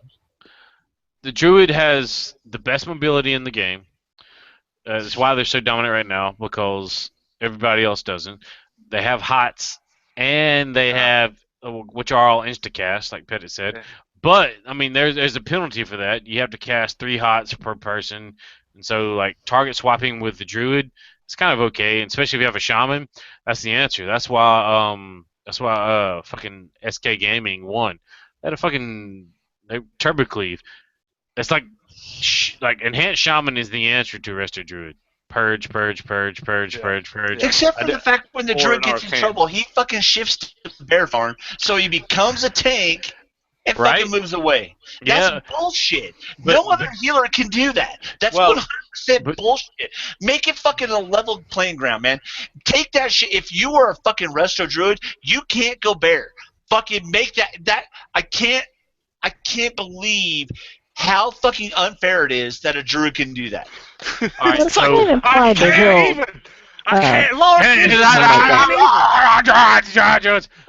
say that I'm being unreasonable. You can say that I'm raging against them, but you have to agree. Again him. But you have to agree to the fucking fact. You're against him. Paladins. I'm against him. Everybody against him. Paladins cannot just go, I'm a healer here. Oh, all of a sudden I'm a prodigy. They can't do that. They can't do that. How is that on any level a fair level playing ground? Hold on. Paladin healers can block incoming melee attacks because they wear a shield. It doesn't happen often. Anyway, it's not the same thing as shifting to bear form. Let me say this. All your justification is all fucking a narcotic for the soul for fucking druids. All right. It's also regen mana while they're healing themselves. I'm still waiting to say this. Skill capped EU beat Team Juveniles or Cloud9 because they caught their druid out of bear form twice. No. Caught the druid out of bear form. Right? No, that's part of the That's a cooldown. Well, druids are squishy as fuck when they're not in bear form and they don't have bark skin. And so's a priest. So's a fucking shaman. So's a fucking monk. No. So priests have bear form? I'm saying they're squishy as shit when they're squishy as shit. Hey guys, I want to say something before we continue. The podcast is going so long, I've ran out of beer and went to straight alcohol. Oh, you manned up, huh? This is going to be a long podcast. It's just how Oh, it is. all right, We got a lot of shit to cover. All right, so moving on. We've covered druids. Druids suck. Disc priest. Hey, we can't. Crane stance is unbalanced for monks. We can't balance it, but we're gonna give it to Disc priest. Exactly. But to be fair, Disc priest actually put buffs up on certain people that their atonement heals, and so it's not like it's overall healing or smart healing. They have to choose the people that their atonement healing goes to. You're right. Weird. It's weird. I don't like the way Disc Priest is going to work out. However, I do like the direction that they're headed in. They are kind of headed into like a fourth role direction, a support role, kind of what shamans used to be, resto shamans used to be. And there have been a lot of people asking for, just a straight support role for a really, really long time. Just, hey, give me buffs to throw up people to help, make buff management a class or a raid role, and let me just do that. That's what I want to do. They've been asking for that for a long time, and Disc Priests are kind of going in that direction, not like entirely, but I could see them being that way. So, but you're right. There's no fucking balancing. They're going to have. I guarantee, 100% guarantee. I'm going to drop this right now. At the end of Legion, Disc Priests are going to be unbalanced in one way or another. They're either going to be underpowered or overpowered. Yeah, fair enough. I think the problem is if you play it with a complete mastery, it'll be overpowered. But I think the problem will be hard to master. Yeah, I agree. The exact timing set up of getting all your spells going at the same time to maximize your healage. It's like Beacon of Faith for Holy Paladins. You could do some amazing things with that, but most Paladins choose not to, which the talent's designed around that, but you could really abuse that mechanic. However, go back to Disc Priest. The reason why Disc Priests are changing and Holy Paladins was because they're doing away with the absorbs almost entirely. Holy Paladin, no more absorbs. Disc Priest going to have some absorbs, which is kind of it's a weird thing. It's only on certain people. They're really changing it to where it's a cooldown versus you can't just shield everybody. You can't do a lot of things, right? So they're really what broke discipline priests were the shield mechanic, and they are trying to fix that with this atonement healing. I can't necessarily disagree with it. I think it's interesting. Honestly, I don't know enough about it to kind of predict how bad it's going to be or bad for the healing game. As a raid leader, I can't see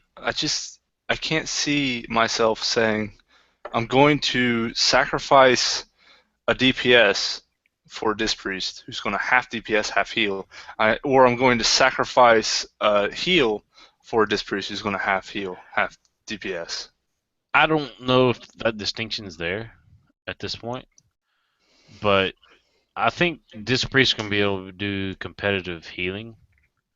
They just do it in a different way, and so a lot of the Disc Priests, no, they can actually. No, they can't. If they are competitive on the meters and healing, and they can still do decent damage, there's no fucking point in bringing another healer. Like you're talking about. Just below, yeah. I mean, it could be broken when you just do nothing but Disc Priest, but I doubt that highly. Like I said, I think there's a difficulty curve of a good Disc Priest versus a not good one, so it's not just going to be clear. There's a huge skill cap on the Disc Priest. There if could all these be. changes go, huge skill cap. But those people who are really good at it can really abuse the shit out of it. That's my prediction. But yeah, but what we're talking about here. What really matters is high-end rating. And if what you're saying is the best players in the world can make healing almost what an actual healer does, and they can also do about anywhere from 50 to 75% of the damage of a normal DPS, then what you're talking about is a major advantage and a major everybody's going to reroll disc. Everybody. It's the potential. I think they'll do tank level damage. Depending, but so I think that's kind of the balance issue, but yeah, there's definitely potential for it to go the wrong way. Yeah, for sure. Well, the problem is there's potential for it to go like the wrong way, and then there's like a huge potential for go like completely weak and nobody's going to use them way, right? There's this line that Blizzard is notorious for not being able to ride, where disc priests are going to live. Amen. Amen. And that's what I'm afraid of. And that's exactly why I just said what I said. They're either going to be totally underpowered or they're going to be totally overpowered, and Blizzard will not be able to keep them in the middle. Yep. They're pretty bad at that stuff. Holy Priest, not much to say about them. They're saying chakras are getting removed. Nothing really. They're Holy still, Priest or Holy Priest? they're still staying. Yeah, they're staying big dick healers. That's nobody what runs they with a Holy Priest anyway, so yeah, we don't want to have much to say about those. All right, let's move on to tanks. I'm really excited about tanks. Right? You're going to tank a little bit, aren't you? No, I mean I'm a tank. I started my career as a tank. I've always loved tanks. I got 2 tanks I need to babysit and tell them what to do. Get 'em, coach. I mean, help out and make sure they're doing the right Keep things. pulling. You're trying to teach them how to pull. All right, no, they know how to pull. They both know how to pull. I'm not gonna lie about that. They don't know how to survive after. No, I'm not gonna say anything else. So I'm like super excited about the warrior tank. Well, Look, man, I have guard. Fuck you. I have a problem. I have a problem with warrior tanks. They're going back to the old school rage mechanics where you get lots of rage on being hit. You have. Go on. What? Go on. I gotta hear you out because I don't have a fucking single problem with warrior tanks. But I gotta hear you out. I want to hear you out. Well, every boss in this expansion has a tank swap mechanic, right? So the whole point is to make the all right. Think of Gurtog Blood Boil in Black Temple, the original Gurtog Blood Boil, where you had to keep fucking threat on the son of a bitch and overtake the tank above you to start tanking again because he was immune to taunts, right? Every time I think about this is where I go back to Gurtog Blood Boil, where you had to generate enough threat innately without being hit to overtake the tank above you. Fucking hard. It sucks so bad. Well, it's not that fucking hard. The other tank just stops. No. In that particular encounter, that didn't work. Just telling the other tank to stop tanking did not work. Okay, Because, but as a warrior tank, if you didn't get hit, you couldn't hit shield slam, bro. okay. You couldn't heroic strike. Yes, you couldn't do any you're of right. that stuff. You're right. I know what you're saying now. You're absolutely right. However, I don't know why you're bringing this up because threats not ever going to be a mechanic again. This is where my head always goes to. Is that fight. Whenever I think of warriors only getting, because I was super excited of warriors being able to generate their own rage, like warrior tanks, being able to generate their own rage and expend their own rage. But now it's going back to getting, I had to be tanking to get rage. Okay, I see what you're saying this now. I don't know if I think that's a step backwards. I mean, I love, trust me, I love the way tanking used to be. I love it, nostalgia, everything about it. I love it because I was there. I was in it. I loved having a rotation and your ability to generate threat to keep things else. That was my gameplay. Not active mitigation, but threat was my gameplay, and I loved it. So I don't disagree with that, Eric. But the problem is that you had the hybrid tanks that were struggling. They kept introducing these different hybrid tanks, so they had issues with survivability versus threat. Now you don't have the survivability issues. You have threat issues, or maybe threat isn't an issue anymore because it doesn't seem to be. If a DK is in blood presence, we won't talk about the fact that presences are going away. We will talk about it. You see what I'm saying? The threat issue has gone away, but I think the active mitigation is a good thing, but there are some downfalls to it. Well, okay, so one thing that I want to interject here is what you're saying. Shield Slam and Revenge still generate rage. They don't generate a bunch of rage. You get 100 rage cap, and they generate, between the two of them, they generate 10 rage. But we don't know about talents. We don't have a fucking clue about glyphs and talents, and we may have talents that increase that rage generation. So they may not be going back to the take damage and generate rage. No. But we have a blue post or a tweet saying that warriors are going to get most of the rage from damage taken. We have a document of that, but it's a tweet. It might be something else. It might change, whatever like that. Right now, the way it stands, I'm okay with it. It's gonna make off tanking the bitch. which has always been the downfall of a warrior anyway. I'm okay with that. Yeah, I can. But what we're really talking about here, you don't have to overtake the other tank on threat. You taunt, you have threat, and then you begin generating your own threat. Threat's not a thing anymore. Yeah, So I agree. Like, but my head, I said that in the beginning. My head always goes back to Gurtok Blood Boil and Black Temple. Whenever saying, like, I was like getting bitched at because I couldn't overtake the motherfucking Pride Pally. Like, dude, fucking, like, he has infinite resources. Yeah, that shit wasn't. Yeah. Anyway. But I really love the way they're taking warrior tanks because, first of all, they're getting rid of shield barrier, which was what the fuck was shield barrier? It was some sort of magical shit that you put up as a warrior who has absolutely no magical aptitude whatsoever. Gone. But they're going with ignore pain, which again is a ripoff. I know I boycotted your ripoff reference earlier, but it is a ripoff from Diablo. I think it's a ripoff from the monk. It's actually I feel like it is a monk. It is the monk ability. It's what the fuck is that called? Dampen harm. No, it isn't. Yeah, no, it isn't. No, fuck, it's not.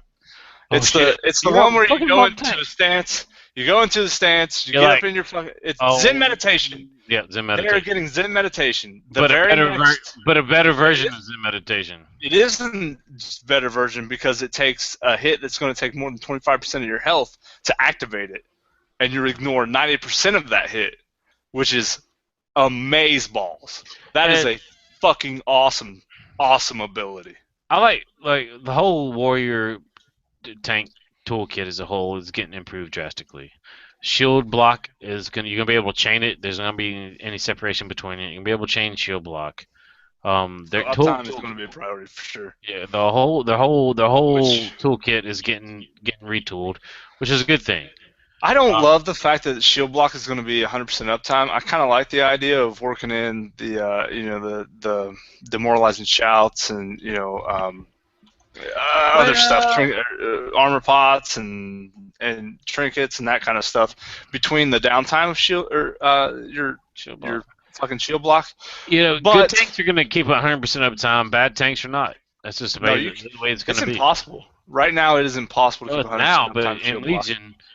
Bad tanks are not going to be keeping up with 100% uptime. Good tanks will. It's like Shuffle. It'll be like Shuffle. In terms of rage for warriors, are they taking more things off of costing rage and more just global cooldown or their cooldown timer? For warrior tanks, nothing really costs rage. The only thing that costs rage is your active mitigation, and if you're dumb, heroic strike. Yep. But you can parse. I didn't point that at anybody, by the way. No. Oh, damn it. He has a talent. And I looked at it. He was pretty good at the fucking talent. He has got good at it. Let's talk about monks for a little bit. Oh. Yeah, we're gonna bitch-ass monks. Let's talk about them assholes.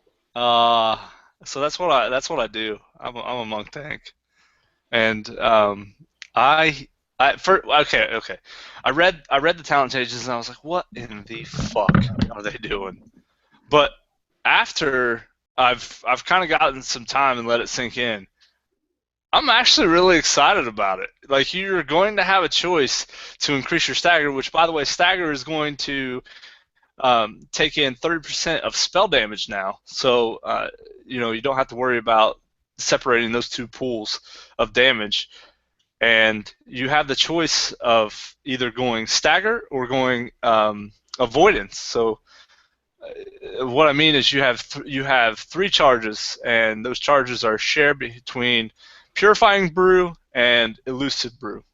Yeah, but I can see that being a problem, man. I can see that as either you're going to run out of those 3 charges and be at the point where you're going to be in an oh shit situation. I mean, hopefully it will allow you. And granted, we're talking about all this stuff in the context of we have as little as we've been told. Yeah, we have very little. We have half the information. We don't have talent. I'm really glad you brought that up, Sean. I'm really glad you brought that up because I felt the same way when I read the first half of the information. I was like, no, 3 charges, that's not going to do it. However, your offensive abilities, a few of your offensive abilities are going to reduce the cooldown of those charges. So you're actually it's going to play really fast, and you're going to get those charges back a lot faster than you might Well, think. you say that now, but I guarantee you will run into a situation where you're going to be out of charges, needed to have that charge to stay alive, and you're going to die. Maybe that's where they'll have like a 10-minute cooldown type thing. No, that's the best part. That's what I really like about this. Currently, Monk. I played Monk because it was more complex, and I felt like I had kind of mastered the warrior. I was scoring in the 95 percentile, and I've talked about this before, and I wanted to move on to something that took a little more skill level, and I was going to get a little more out of it. And right now, Monk is fucking cake smash on cooldown and put guard up whenever you're about to take a ton of damage, or you need to survive through Nightmare Visage or whatever. It's just not as complex as it used to be, and they're moving Monk in a way that it's going to be a lot more complex, and you have to make more active decisions about what you're going to do to survive through the next few seconds. And you like that?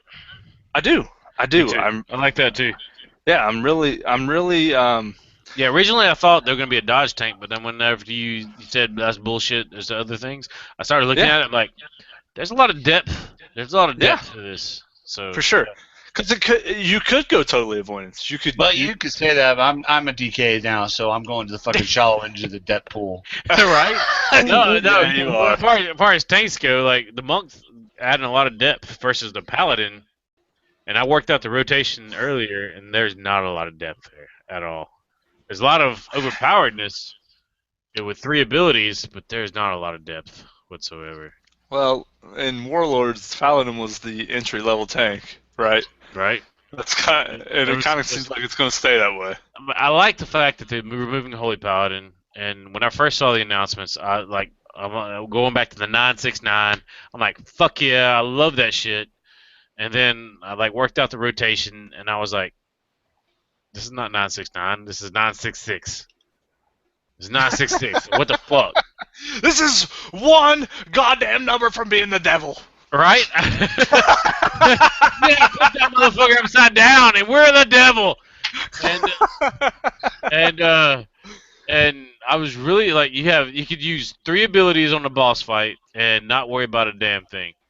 You're gonna have super crazy mitigation. The shit's gonna get nerfed. It's gonna get changed. There's no way this is going live.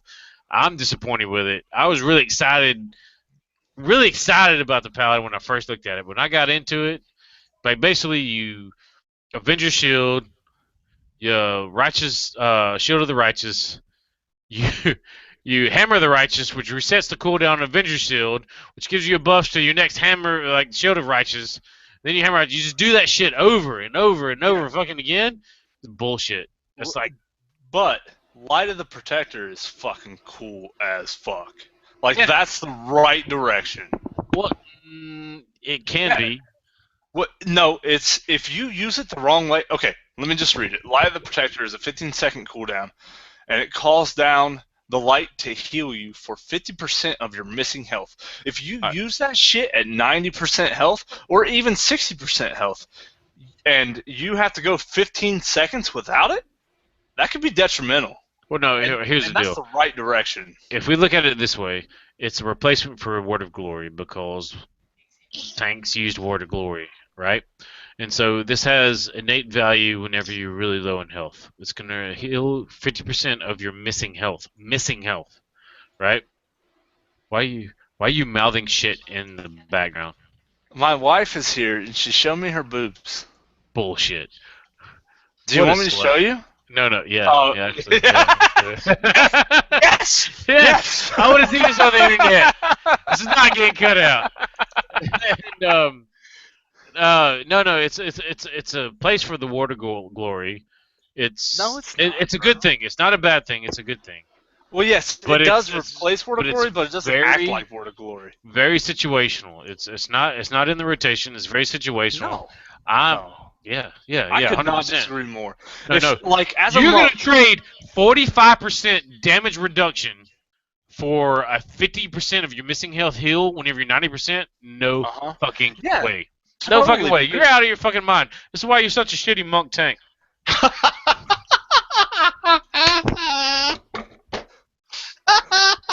fucking with you. You're a great monk tank. I was just saying. I said that because it was the opposite of what it really was. A satire, Okay. you asshole. All right, I'm just kidding. No, you're going to have a lot more control over your active mitigation now, right? Of You can agree on that? Yeah. No. No. We're not going to agree on that. You don't trade 50% damage reduction for a mediocre heal one time. That's not a mediocre heal. No, okay. 20% Depends on when you use it. If you're at 10% health, it's a lifesaver. Don't Fuck get me wrong. That's the point. But if you're at 90% health, you don't use it. If you are at 90% health and you use that, you are a fucktard. All right. We're gonna talk about this later because we're gonna math this out. And that's I'm gonna fine. be right, and you're gonna be wrong. No, it's gonna be normal.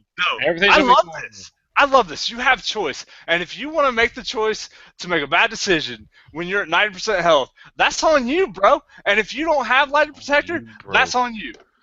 No. Agreed. It's a lifesaver. That's what it is. It's a lifesaver. Ardent Defender, only better. No, not at all. Not at all. It is. No, Ardent Defender, you had to. You didn't even read the fucking tooltip of Ardent Defender if you're gonna say that bullshit. I'm talking about old school Ardent Defender when you had to predict when you were gonna die. Oh, you're talking about no. You still have to do that with Ardent Defender now. But go fuck yourself.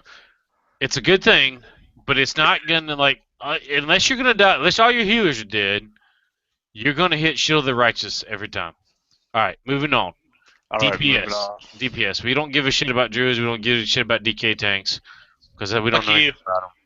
Well, druids are just a giant sack of health, and I don't remember DKs. I can't. DK's not had a presence. There's no blood. Oh, I know about DK tanking, but DK we're not talking if you about wanna, that. No, if you want to shoot a short blog, go ahead, or shoot short. Yeah, blurb, you want to talk about DK tanking because you do take DK tank for us. Yeah, well, DK tanking is very interesting, but it's all active mitigation, and all of our active mitigation is part of the rotation. So as long as you're doing your rotation properly, it's not an issue. Yeah, without but having a presence, and you're never going to shift out of presence. So the whole no presence thing is a non-thing. It's all DPS thing. Yeah, it's all for DPS for survivability. Hey, look, I'm going to die, so I can shift to blood presence, and then start death striking and increase my survivability. But you read the blood DK notes for Legion. Yes, I did. Does it take away anything? No, I don't know that it takes away or adds anything. Proper DK taking right now is not a problem. You have Death Strike when you need it. You keep your blood shields up to where you're not taking a lot of damage or no damage, and you fill it with Rune Shield where you need to. So it's not a problem now. So they're just removing the depths of it. They're not actually making it better or worse. FYI, blood DKs are the #1 challenge mode tank. I'm sure they are. Now, they are. This is blood DKs. Last in MOP, it was Brewmasters. Now it's blood DKs. Blizzard's point of view is that blood DKs right now is just cooldown. It's just cooldown repetitiveness. They have a ton of 1 minute cooldowns, and you cycle through them, and they want to kind of get away from that, but they're not though. No. Sean does good a lot of times, and so sure. I'm not do good a lot of times, but that is. There was this one time you did pretty bad, but a lot of times you do good. And druids are just becoming a giant sack of health. They're going to be able to take a fucking shot to the face, like fucking Pam Anderson, like fucking Pettit's mom. Yep. Oh. Hi, Mom. All right, so we're moving on. Thanks to DPS. Sean talked at length. Did you talk at length, or you talk a little bit about? Well, I talked a little bit. All right, DKs, go. Do you want to go into it more? Do it. Well, in depth. What do you want to know other than the fact that they're taking away? They're completely adjusting our rune system, which adjusts everything. I mean, there's no more depth to it. There's no. Let's talk about Frost. Frost. Well, Frost is going to become a straight up two one-handers. No, we don't like that. I remember you said you don't like that. I don't like it because, look, right now, I can choose. I can be a Frost DK with a two-hander. I can be a Frost DK with two one-handers. I can be an Unholy Paladin, or excuse me, an Unholy DK with a giant two-hander, and it could be a Blood.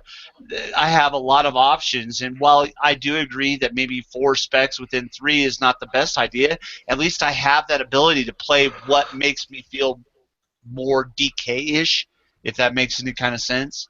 But with funneling people into these lanes, all they're doing is they're taking away the fun factor. They're taking away the things that attracted me to the class to begin with. All right, so you think the depth that they're taking away from the gameplay two-handed? Let's talk about Frost in specific. Did you just say gameplay? I said gameplay, dick bag. Well, that's what happens when we run 2 hours long, man. Right? No, we're only like 10 minutes behind right now. Okay, we are way more than that. We're like that's what I was gonna say. yeah, we're like 17 minutes behind. Anyway, so what you're saying is that the gameplay that they're taking away from DKs is not supplanted by the, how do they quote it? The fantasy of the class or the spec, right? Right. You don't think that in the DK's instance you don't think that's happening. Well, no, it hasn't happened. And they throw in this lore to try to make you feel better about it. You've broken away from the Lich King, so you're becoming your own person. Well, if that's the case, they give me more options, not fewer.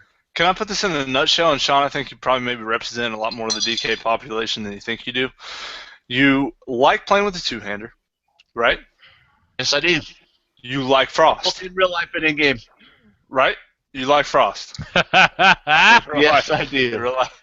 Okay, so, and they're taking that option away, because... High five, motherfucker!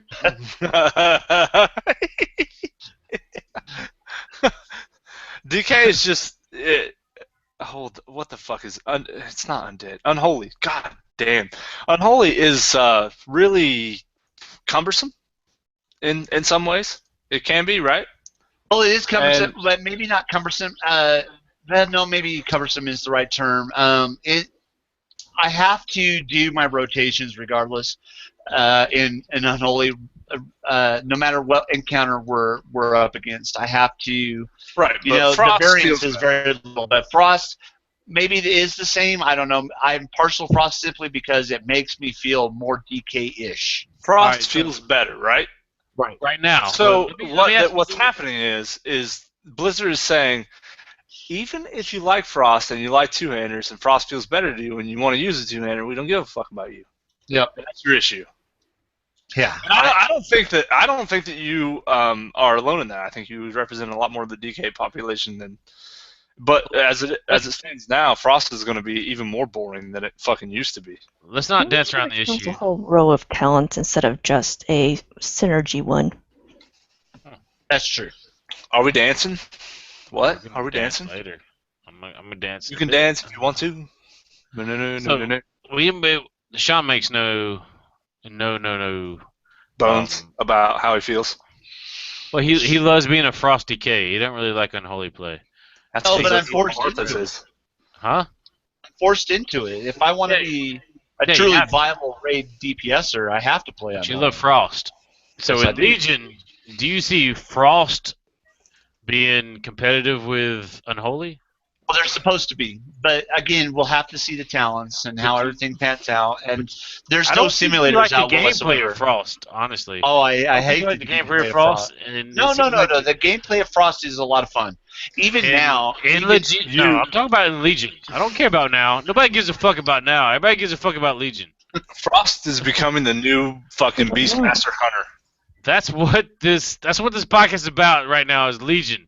Damn it, we don't give a fuck shit about now. So Frost or Unholy in Legion. Okay, so in theory, right now, we're gonna have dual wield for Frost in Legion. You're gonna have a single two-hander for Unholy in Legion. The changes to Unholy consist of one. No longer is your empowered minion going to be on your ability to cast your shadow bolts in the death coils in the proper order. Motherfucker. I already corrected myself, bro. So it's no longer going to be tied to that. It's going to be a 1 minute cooldown or 2 minute cooldown, depending. I really think that's going to get nerfed, and so it's going to become a cooldown rotation versus paying attention to your runic power stack or not capping and having it be at close to cap when it is coming back to its normal phase. So again, that's no longer removing fun. death. Also, every one of our abilities is right now depend on plague and how it spreads naturally through the mobs. In Legion, all those dots are changing a little bit, and they will actually have their own inner AoE ability that will transfer. So you no longer have to blood boil. Sorry, Blood Boil is becoming Outbreak. Outbreak is becoming Blood Boil. That is going to be your AoE as opposed to Blood Boil itself. And Blood Boil is becoming a purely blood-centric ability. So everything is... They think that they're lining things up more in lore than what they really are. What they're doing is again, they're homogenizing. They're destroying the class as far as concerned, right?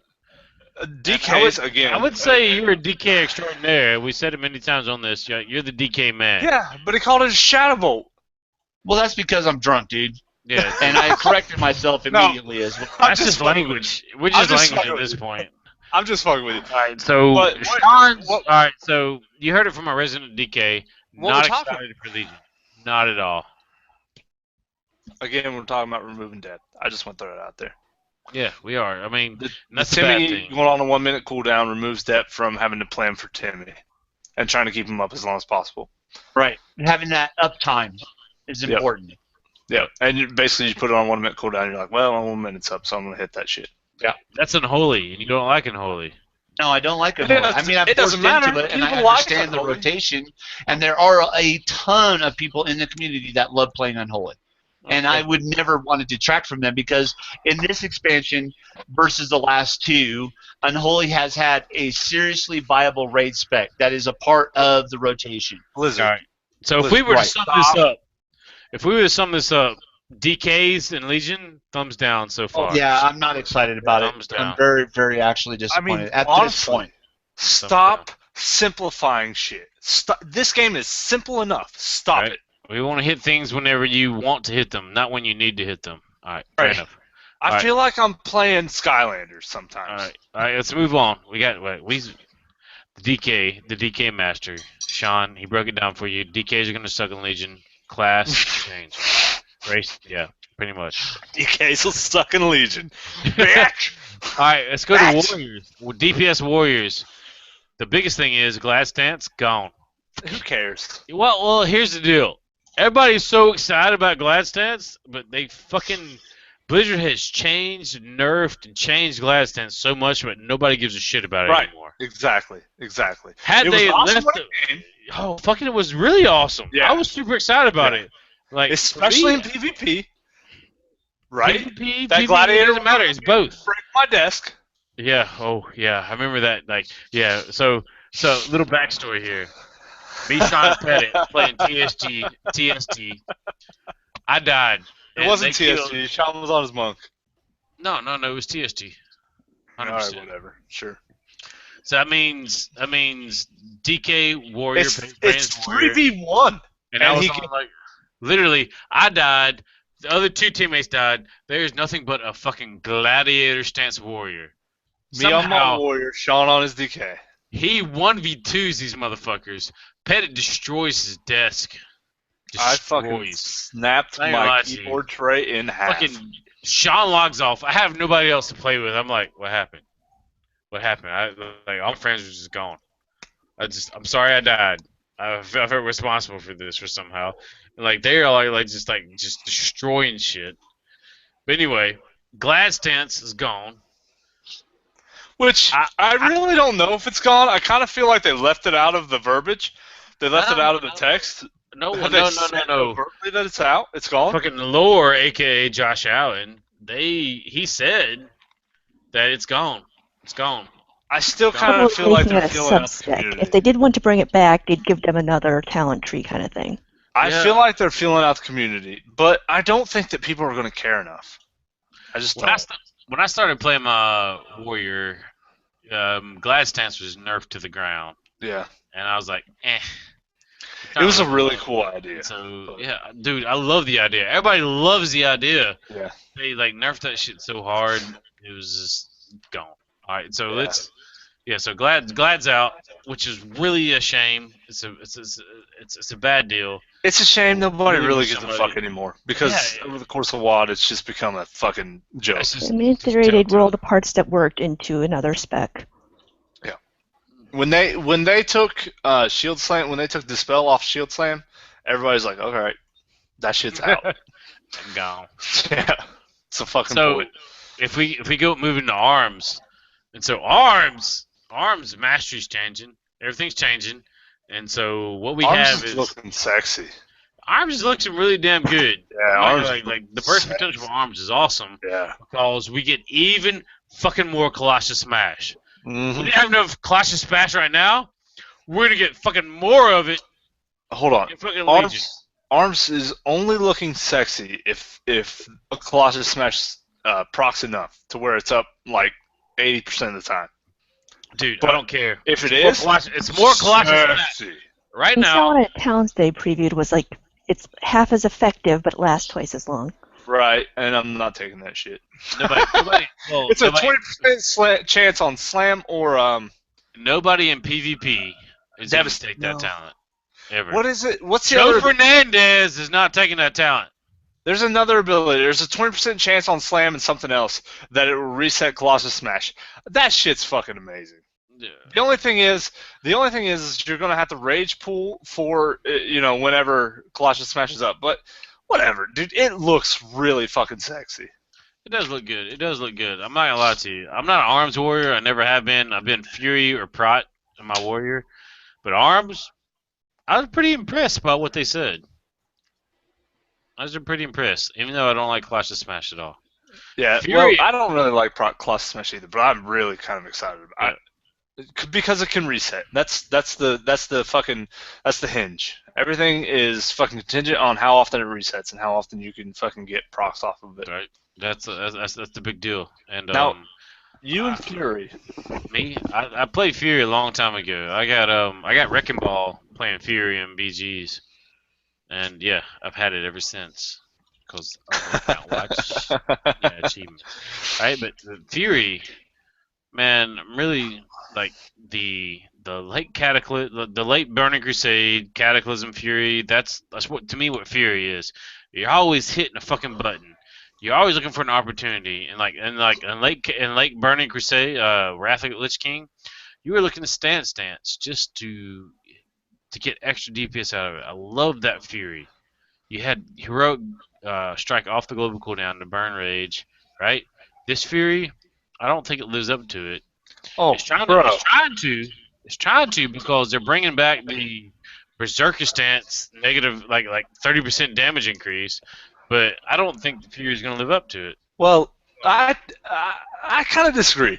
I feel, first of all, the 30% damage increases, they're going to offset that, either by health pool or whatever. Well, they said will they're going to offset offset it by health pool already. Like, Yeah. apparently, Fury's health pool is going to be crazy, and you're just going to change the defensive stance and tank every boss in the fucking zone. Well, that's really what that really tells me is that the players who stand in shit are the ones that are going to be affected by that. They're the ones that are going to take the ones that are going to die from that 30% damage increase. But as far as the offensive abilities, I'm fucking stoked, bro. You got to be enraged to use Raging Blow, and that shit's going to cost 10 rage. Dude, But right now you have to be enraged to use Raging Blow anyway. no, you have to Dude. you have to have procs to use Yep. Raging Blow. Yep, and usually it's while you're enraged. Yeah, you don't get Raging Blow outside of enrage. You get a proc when you get enraged, you get a proc when you get enraged. Currently, Negative. Hey, if you're not gonna argue about this, you're like the worst hunter, like worst warrior ever. Okay. And no, I'm a shooting no, monkey. you're not the worst warrior ever. But And no. I'm a shooting monkey. No. Aw, you're gonna make me cry, you son of a bitch. I love you so much. I'm gonna give you a hug. God, dude, don't ever make that noise again. Seriously. I do. It's like Meeker. But No. dude, you're going to be able to fucking smash some face in Fury. I'm kind of excited. As long as you can not stand in shit, you can smash the fuck out of everything. I'm hope okay so. with it. I kind of really- like the way Fury's going. Well, I want to see the talents. I want to see what the talents are gonna bring and whatnot to see. However- because I like Fury right now. Fury right now and Warlords, good. Not as good as the old school, okay. school theory. It's good. It's better than it was in a fucking Cataclysm and Mop. But I'm worried about yeah, that it's 30% in PvP, but we'll see what they're going to do with that. They're going Yeah, to do something. if But they don't do something about that in PvP, like Fury is out. yeah, So I'm okay with having one spec in PvP. I'm really okay. Arms is looking good. I like it. all right. Let's go on to hunters. Moving on. Because we all God have. damn it. Sean has a hunter. I have a hunter. Pettit likes a hunter. Even Aird has a hunter. No, don't say Pettit likes a hunter. I play it. Hunter is my fucking PvP character. Right? I'm a fucking good PvP hunter, Yeah, and I yeah, will he's say really it to your face. Yeah, he's really good. The shit that he could do. I'm no Tosin, but I'm a fucking good PvP hunter. I used to consider myself a good hunter, but Pettit is better than me for sure. I actually kind of, I appreciate that. God Yeah. damn, I just about had a something. Considered mine passable. I would say yeah. The things you do with a hunter is just it's like it happens, and I'm like, that's reaction time, and it's freaking awesome. I love hunter on PvP. I just have so much control. Dude, you're a natural at it. It's like if there's ever been a class, I haven't found my class yet. People say it's warrior, but I keep going away from that. But your class is hunter right now for sure. It is. Yeah, The current incarnation, I love hunter. I love explosive trap, binding shot. I mean, I can do so many things off of other things, and I understand the class. It's just it fits in my head, and I don't know why, but that is my class for PvP, and they are fucking raping me. Yep. The hunter is completely, no matter what spec you play, it's gonna be completely different. They're like fucking like hunter. Marks is going to be pretty similar. Marks is not gonna be nowhere even close to it because I'm a marksman hunter. I know everything there is to know about marksman. Marksman is like marksman. Yep. Dude, Is there a reason why you're yelling at us right now? You keep going, Yeah, he's mad I said about drunk. That's why. Sean, I don't like the way your attitude is right All now. right. So here's my thing about hunter. I feel like Beastmaster could have taken the melee spec because you could have been in there with your pet. Lore-wise, I'm talking about fantasy right now. You could have been in there with your pet saying, "Hey, bro, why don't you? I'm gonna need you to bite this motherfucker right here. You and me, and we're." And then survival could have Wouldn't been you more get about worried if you're that traps. close to your pet? No, we kiss. We like Right. each other. Yeah. So your pet's Dale, huh? Yes, my pet is Dale. Dale is my pet. Dale is my. Oh man, I just lost it. Anyway, survival could have been more about traps. It could have been, survival could have been traditional survival, and it would have been okay as long as Beastmaster would have been the melee spec. And then marksman, they've done so many different variations of marksman, but they're usually pretty good. Like I like the marksman spec now, Chimshot. Just keep Chimshot as the fucking the crusher, and I'm cool with it. Do whatever you want. Make Chimshot my crusher, and give me kill shot. There's no Chimshart in Marks, right? Beastmaster's completely changing. Right. Like they say they like the fantasy of Beastmaster and everything's cool. No, they completely changed the Beastmaster. They completely changed the survival. They completely changed the marksman. Nothing about the hunter spec is remaining the same. Anything you like about the hunter spec is gone completely. Gone. And my Unless you like aim shot, kill command. Yeah, but that's it. Pretty much. Yeah, that's basically it. My biggest complaint about survival, not that it's going to melee, because they talked about doing that and I accepted it, and I was actually kind of excited about it for a little while, is they didn't do anything survival-y with it. Like, you could have fucking like stabbed your fucking spear into the ground and tied a fucking noose on it, and you would have tripped up a fucking player. There's nothing like that. Or stabbed it into a wall and baited him into it, and it clotheslines him and fucking stuns him. There's it's more like nothing with Rogue that's getting a survivable name about change it. for one of their things. Would the survival be better named something else? Yeah, it could have been named Shitty Fucking Hunter Spec. No, well, survival. It goes back to vanilla, all this shit. Survival is like synonymous. Honestly, the spec that's out of place right now is marksman. It's not marksman. It's ranger. It should be called ranger. Really, it should. I mean, for fuck's sakes, they're getting a talent called Dark Ranger. They could be a fucking Sylvanas, right? They're raising a fucking undead that can Yeah. tank Well, for them. undead what? Undead. No, undead. Is it a Nobody gives a humanoid or an fuck. animal? It's So weird, but It's like it like doesn't fit Hunter at all unless you're Sylvanas. yeah. Like if Look, one person who's the leader on undead. Oh, we get a Dark Ranger talent. Yeah, it's just Blizz, I don't like what you're doing with Hunter. Hunters don't like what you're doing with Hunter. Fucking fix it. yeah. if it wasn't an undead, you could summon up some kind of burrowing animal. Yeah, you're fucking up my marksman. I need better marksman. I don't You're give a shit fucking about up being. everybody's everything. Yeah, right. Beastmasters, you're fucking up their. Well, okay. Beastmasters Alright. probably actually like the way So Beastmasters you need more roll. beasts. All right, it's like I'm gonna sum it up right now. Basically, we can't even right now on Hunter. We can't even. We can't even. It's not gonna happen. We're gonna go on to shamans, and specifically we're gonna talk about enhancement shamans. I'm gonna piss on this because this is my least fucking played spec. I fucking hate you, and you could type that in chat, dickbag. And so enhanced shaman.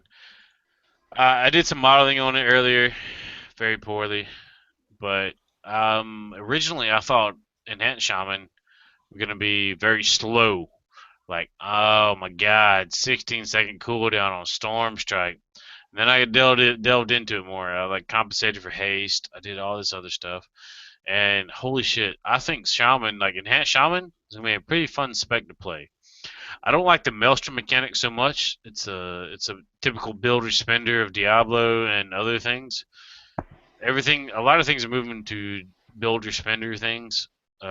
Which is, talent. as you said, it's a very Diablo way of doing it. Diablo-esque, yeah, very Diablo-esque. What I liked about the Maelstrom is that for elemental enhancement, it acts differently, like how you use the resource, even though it's called the same thing. How do you use the resource in elemental? Well, when I was looking at it, the elemental acts more like combo points. The more you have, the stronger your spell can be that's burning it.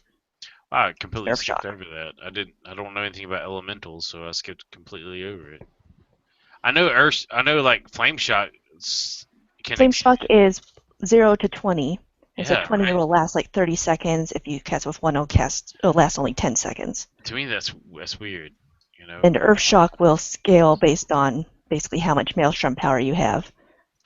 The funniest thing about like enhanced, they didn't mention anything about shocks. No shocks were mentioned. I'm assuming they're gonna be there. Some Not shocks. in the and some- core anyway, as they seem to state it. Frasha! Yeah, like basically. So right now in enhanced shaman plays, like it's somebody you're hitting these all different abilities. They don't singly add up to be a big thing, but they all add up to be like a lot of damage. And so there's not a distinguished ability, but come Legion, Storm Strike is going to be the motherfucking ability. We're going to Storm Strike everything. We're going to proc Storm Strikes. We're going to hit Storm Strikes. We're going to Storm Strike, Storm Strike, Storm Strike. Because that is going to be our ability. Lava Lash, we used, like, in this expansion, especially at the beginning of the expansion, we really, like High Maul and whatnot, we really prioritized Lava Lash. Lava Lash was the deal. You did not ever let a Lava Lash charge sit whatsoever. You hit that shit leaving. You put that shit on cooldown because Lava Lash was. You even actually put a weapon, your stronger weapon in the offhand for better Lava Lashes. Come Legion, that shit is gone away. Lava Lash is going to go the way of Heroic Strike. I'm not even shitting you. Am I yelling right now? Mm-mm. Okay. Nope. And You were, though. You were. oh well, yeah, okay. All right. we get a little heated about our hunters, bro. Hey, Hey, that's hunters. Man, we all play hunters. Hunters are the thing. You and I really play. You and I are we're passionate about our hunters. Yeah, for sure. And pass about Enhanced Shaman. So Enhanced Shaman's gonna play like when I first modeled it, I didn't take into account the procs, and I did no haste. Then I did haste, and I did procs, and I'm like, holy shit, this shit's gonna be fast. Basically, your Storm Fury procs are gonna proc like a Storm Strike. The Storm Fury procs can proc basically once every 8.5 seconds, right? So you're gonna be like Storm Striking your fucking ass off, like 13 or more Storm Strikes a minute, and that's like How's your AoE? Ability. How's AoE going to work? I don't give a fuck about AoE. Shaman AoE. No, no, Enhancement Shaman AoE right now is fucking titties. No, it's broken. It's completely broken. And Black Rock Foundry and everywhere else, you tried to abuse the shit out of Fire Nova. Right. That's what you did. Right. Every excuse you can do to it's basically an exploit almost. You try to abuse Fire Nova just to bring your overall DPS up. It's dumb. I hated it. I did it. Fuck yeah, I did it because I didn't want my shit. I wanted my shit to be at the top, like right here, be above everybody, right? But you know, you had to abuse. You had to abuse it to do it. So Enhanced Shaman's still going to be whack-a-mole. No, not at all. Sure it is. Well, no. I'm not whack-a-mole. Actually, my bad. I misspoke. It's going to be Ret Pally. No, it's gonna. I liken it to Warrior actually. No, bro, it's gonna be fucking hit Divine Shield or Divine whatever. Nope, there's no charges. There's no charges in anything. You're like Maelstrom. Like you're building Rage, classic builder spender. Like all right, so you rock biter. Before you get like every global cooldown is filled with rock biter, unless you get to above like 80, 85 Maelstrom or Rage. You spend a Heroic Strike, aka Lava Lash, until you get a Storm Strike proc. You Storm Strike, and then immediately after that, you Storm Strike again, and I can see that. Cooldown. Yeah, it's. You're right. It is more Warrior than it is Ret Pally. You're right. Yeah, it's completely Warrior-esque. Elementals also fucking doing some crazy different shit. I didn't really look at Elemental because I don't do Elemental. Essentially, you're going to generate resources and spend them. It's moving toward it's like a fucking caster Diablo barbarian. Yeah, but I mean one of the biggest things is our guardians, our fire elemental and stone elemental are no longer tied to totems. They're just going to be guardians that follow you around. Yeah. Which I saw this in PvP. Searing totems. I was like, what are you going to use fire totems for? Yeah, no searing totems. But like you don't have another. The regionals, like one team, like a Turbo Cleave team, the dude would put down his fire elemental total in the prep room. He'd run out, and like a hunter sitting his pet in to kill the totem to dismantle the fire elemental. I was like, fucking genius. And I was like, holy shit. Really? So yeah, so if you kill the totem, you kill the fucking fire elemental. Yeah, for sure. It's all the ways it's been. Well, it has been. It's always been like that. Yeah. That's enough about Shaman. Which is why why dropping a Searing Totem down while you have your Fire Elemental up is a dumb idea. Or Searing Totem or Magma or whatever. Yeah. But that doesn't matter anymore in Legion. It doesn't matter what kind of. You can have like 3 fire totems down. All right, moving on. Monk. We are so far behind, but we're gonna embrace this shit. Monk. Yeah, no, this is a lot of Monk DPS. We're covering a lot of information. Dude, it's Blizzard's fault at this point. Yep. It really is. We don't take blame for this. Woo! Monks. Blame it on Blizzard. Seemed to work for me. Ching. So, Sean, I know you had a certain affinity with a DPS monk, especially in Pepper. Right. Well, that's because in every MMO I've ever played, the monk was very appealing to me, lore-wise. And I can remember a time in Vanilla where Sean said, I just wish Blizzard would put a monk in this game. Oh, they did. I'm not kidding. In Vanilla. I'm not even joking. I remember him saying that in Vanilla. No, and that's true. And I really, really wanted one. And they did. And it was nothing like what I was expecting. But you liked it. Initially, yeah. But it's kind of boring. No, Sean, no. I agree with Sean on this one. No, hold on. It's Sean, area, like fist, what the fuck are they called? What kind of monks are they called? Windwalker. Windwalker monks. Fairly boring in PvE, like boring. and Mist? Dude, yeah, Sean, you loved it in dude, Mist. You had to no, stop because you No, got he carpal went to a tunnel. DK. Like he's like, fuck this, I'm going back Well, to my DK. You had to stop because you Yeah. had carpal tunnel. It was too that fast. was when we were PvPing. In PvE, the reason I stopped playing is it's a rogue. It was a vanilla rogue. That's what. You Yeah, built I up remember your you 5 telling me combo that. points, and then you eviscerated, or the equivalent of eviscerate, and you kept up your buff, your damage buff, and that was it. And initially was you had 10 stacks, and they moved it to 20. And in the 10 stacks, as long as you had at least 6 to 8, you know you're going to get the max benefit from it. Maybe not the absolute theoretical max, but in practice, you were going to be able to pull highest DPS. And anybody that questioning that, I was always at least 10% higher than the next highest DPS in any raid that I was in. So yeah, and it was just boring. Well, From a PvE perspective, not PvP, it was a boring class to play. perhaps I misread you. I remember thinking about playing a monk, and you were like, "Well, dude, it plays like a rogue. It's if that's what you want. That's maybe I just misread you. I thought Yeah, you really enjoyed it. But both of y'all are rogues from the heart. When y'all Mhm. started vanilla, y'all played rogues. That's true. That's true. Actually, Sean played a Death Knight or fucking Warlock, and then moved Oh, over really? to a rogue. Yeah. Yeah. I didn't. And he named that motherfucker when he made his undead female rogue. He called it Lesbian. Yeah. I Got don't recorded. banned. Got Oh recorded. no! Got banned. Bullshit! Yeah. 3-day ban. Yeah. No. Yes, sir. You should I have remember called sitting- Let's be I remember honest. sitting there in Okermark because I was flying out to the Merits Yep. to farm some shit. I don't remember what. And the GM says, "Hey, got to talk to you about something." So you do realize your name violates our naming policies, right? And I'm like, "Well, how so? I mean, some people are offended by it. How is it offensive? My mom and my sister are lesbians." That's what I told Yeah, him. that's where you fucked up. Yeah. That's where you fucked up. You should have And been like, that's- my and he's aunt's gonna- my aunt's name is Les, and my other Yeah. aunt's name is Beanne. What do Yeah. you want? What do you want? So, I really like beans. so Honestly, what a cool GM. Honestly, I can't. That's like awesome. Hey, dude, I gotta talk to you about this. I gotta Yeah, break some bad That's news. cool to as you, shit.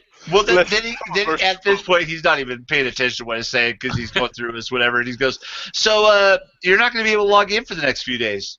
What are you talking about, man? And then I'm logged off the server. Listen, No. this event was Sean losing his badge 1.0. Yeah. 1.0. Dang. So I went and played a different game for a while. Yeah, but that's all right. That's all right.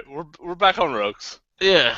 well, So monks, the DPS monks, their new mastery is if they don't hit the same move twice, they get a 20% damage increase. Personally, I like it. I think it fits the erratic, fast-paced style of DPS monk, which is what I like. It's what I feel the class should be. Versus, like, kind of similar to a Brewmaster monk. I feel it should be fast-paced. I feel it should be like you're hitting something every time. You're worried about something else every time. I kind of like that. I like the fantasy behind it. I'm getting mixed signals. Because in WoD, they tried to slow Windwalkers down. They were like, well, it's way too fast. They do way too much DPS. They have way too much ability to just boom, boom, boom, you're dead. Or boom, boom, boom, I'm out DPSing you, or whatever. And now they're like, and then they slowed it down, and now they're like, well, let's do that again. Well, it could feasibly slow things down depending on how to cool down the line. Like if you have to wait an extra couple seconds for the next cooldown to be ready if you want to keep that bonus going. I think Tiger Eye Brew now is like a 1.5 second cooldown. Actually, you don't have to worry about stacks or anything. It's just a cooldown now. So Well, And really- that again goes back to them taking abilities that you have to think about, you have to stack and track the stacks, and making them a timed cooldown. So this is the way I see things, and maybe I have this completely wrong, but the way I see Blizzard introduces a new class. They want the class to have its own individuality. They want the class to have its own resource system, whatever, however they want to present it. But so they do this thing. You know, they did the same thing with the DK. They did the same thing with the monk. They give you these things, but then they overthink it. So you know. They want you to have different abilities. The monks are going to be good with their fists, and they're going to have kicks. So they go, okay, well, instead of a kick being like just another damage ability that, say, in between fists that you would throw as another damage, we're going to make it have a buff, or we're going to make it have a debuff, or it's going to do something special. So now they've complicated it, and in their order to make it their own. Instead of saying, okay, look, monks are good with their fists, they're good with their hands, they could, and because they're a spiritual class, they can have some healing that's involved with that. So let's complicate this. And now that they've initially, because they made it its own thing, it was way OP. And so then the nerf bat starts happening. So they change your Tiger's Eye Brew from 10 stacks to 20 stacks, and they slow it down. So in WoD, it was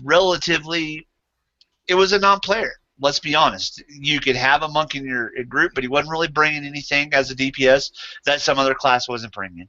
There was nothing in particular to him that was purely his own.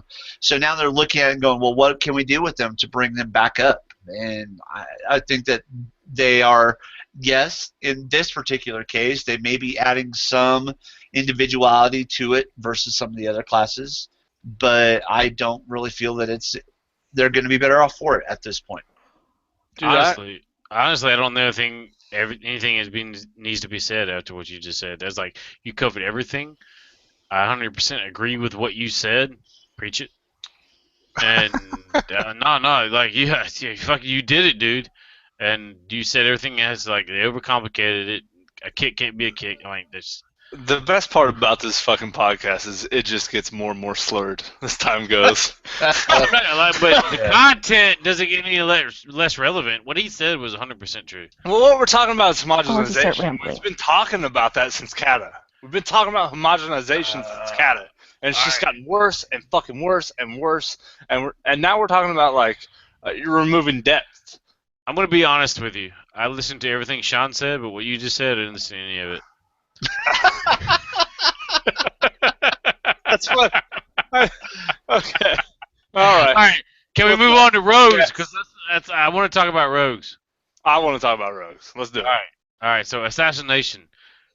Sean wants to talk about rogues too. They are not fucking about whenever they say assassination is going to be the dot spec.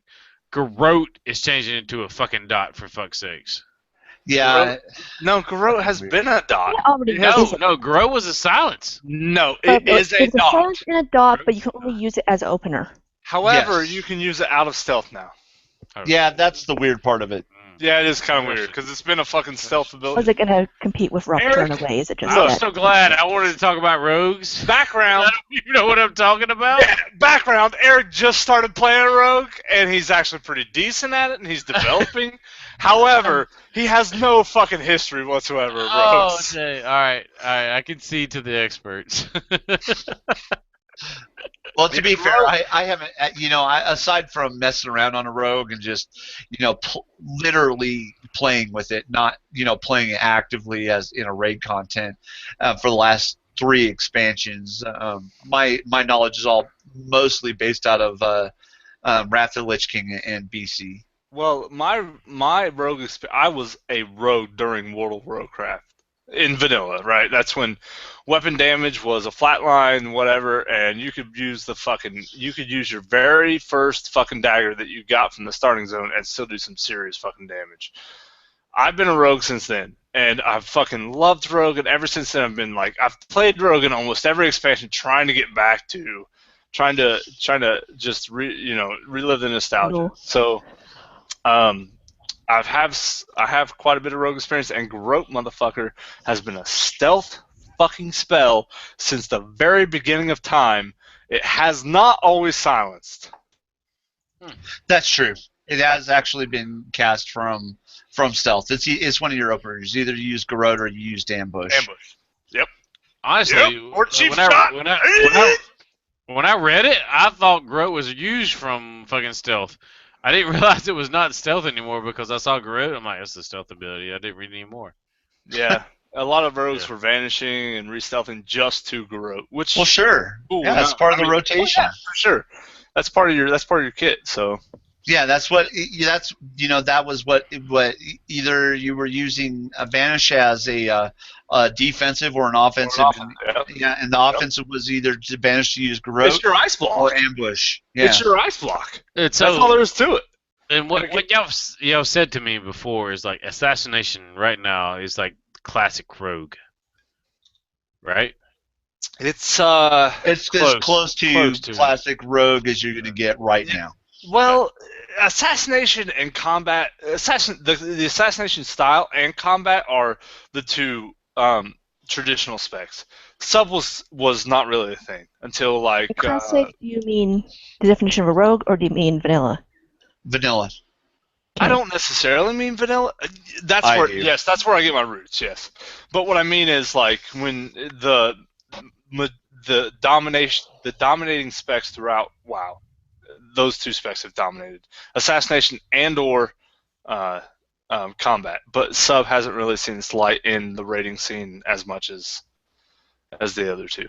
I don't know if the assassination rogue is going to keep Vendetta because that's a pretty major DPS cooldown, but we'll see. Why wouldn't it? That's his thing. Exactly.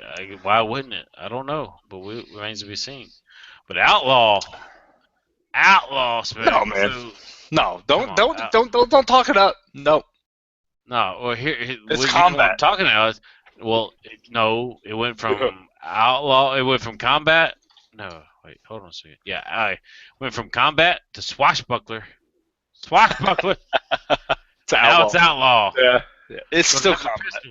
No, It's no. like- Penny, I'm gonna say no. It's not combat because It is. in combat you had two one-handers, sword, mace, axe, whatever. No, you got a pistol now. right? You're a No, pistol. dude. Fucking No. I'm so asshole. excited You're about no this. longer combat. Hold on. This You is my don't dueling have a hand. pistol. You have an ability that uses a pistol, and that's Reread that shit, dude. it's your Reread that slowing shit. effect. It's You in my don't have a dueling- pistol it's in my your dueling arsenal. pistol. Are you ready? Are you ready? Are you ready? Oh, it happened. Y'all, look, you guys are It getting happened. hyped over. Y'all are getting hyped over fucking two abilities. Fucking hell You yeah, have a man. pistol, and it's an ability. It boils down. You have two swords in your hand and a pistol in your fucking touching your dick, and you get a fucking proc, and you What fucking slow it. You grabbed the right what- one. Whatever, Hunter Jr. Oh, what's Dude, about 100, Junior? Dude, in the fucking on the combat, you have your Can two we shoot swords. it? Yes, we can. Honestly, there's a It's lot of combat. there's a lot of things that should be hashed out for Outlaw. They're like completely re-fantasying or re-theming it, and I so disagree. there's a lot of things. There's a lot of things that are gonna be hashed out because of the Can we fucking. get cowboy hats? Thus far, you're right. They're renaming it and they're trying to put a new wrapper on it. But Dude. thus far, the abilities scream combat to me. Sub is the fucking spec that's getting turned on its head. Really, you think so? Yeah, hell yeah. I think it's going back to the sub. I think it's going similar to the sub in Cataclysm, I'm but sorry. they can ambush anywhere, anytime, and do whatever the fuck they want and fuck you up the ass if you didn't have it. Fuck you up. Yeah. Subtlety is very intriguing. I think there's going to be a lot of Okay. balancing done with Shadow it. Is that Strike? getting new changes, or is it more of a quality of life improvements that make people want to play it more? Shadow Strike is essentially ambush and shadow step in one. Yeah. And you can use it basically whenever the fuck you want. Yeah. Backstab. There's going to be Backstab you can use in front There's of gonna be me. some balancing. Like right now, subtlety is like just Some of these fucking crazy right now. right. They're gonna be balanced.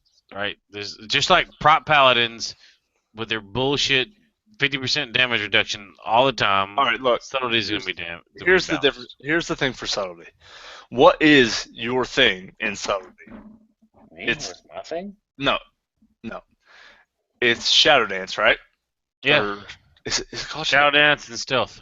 No, it's not called shadow dance. Anyway, It is shadow dance. dance. We're gonna call it dance.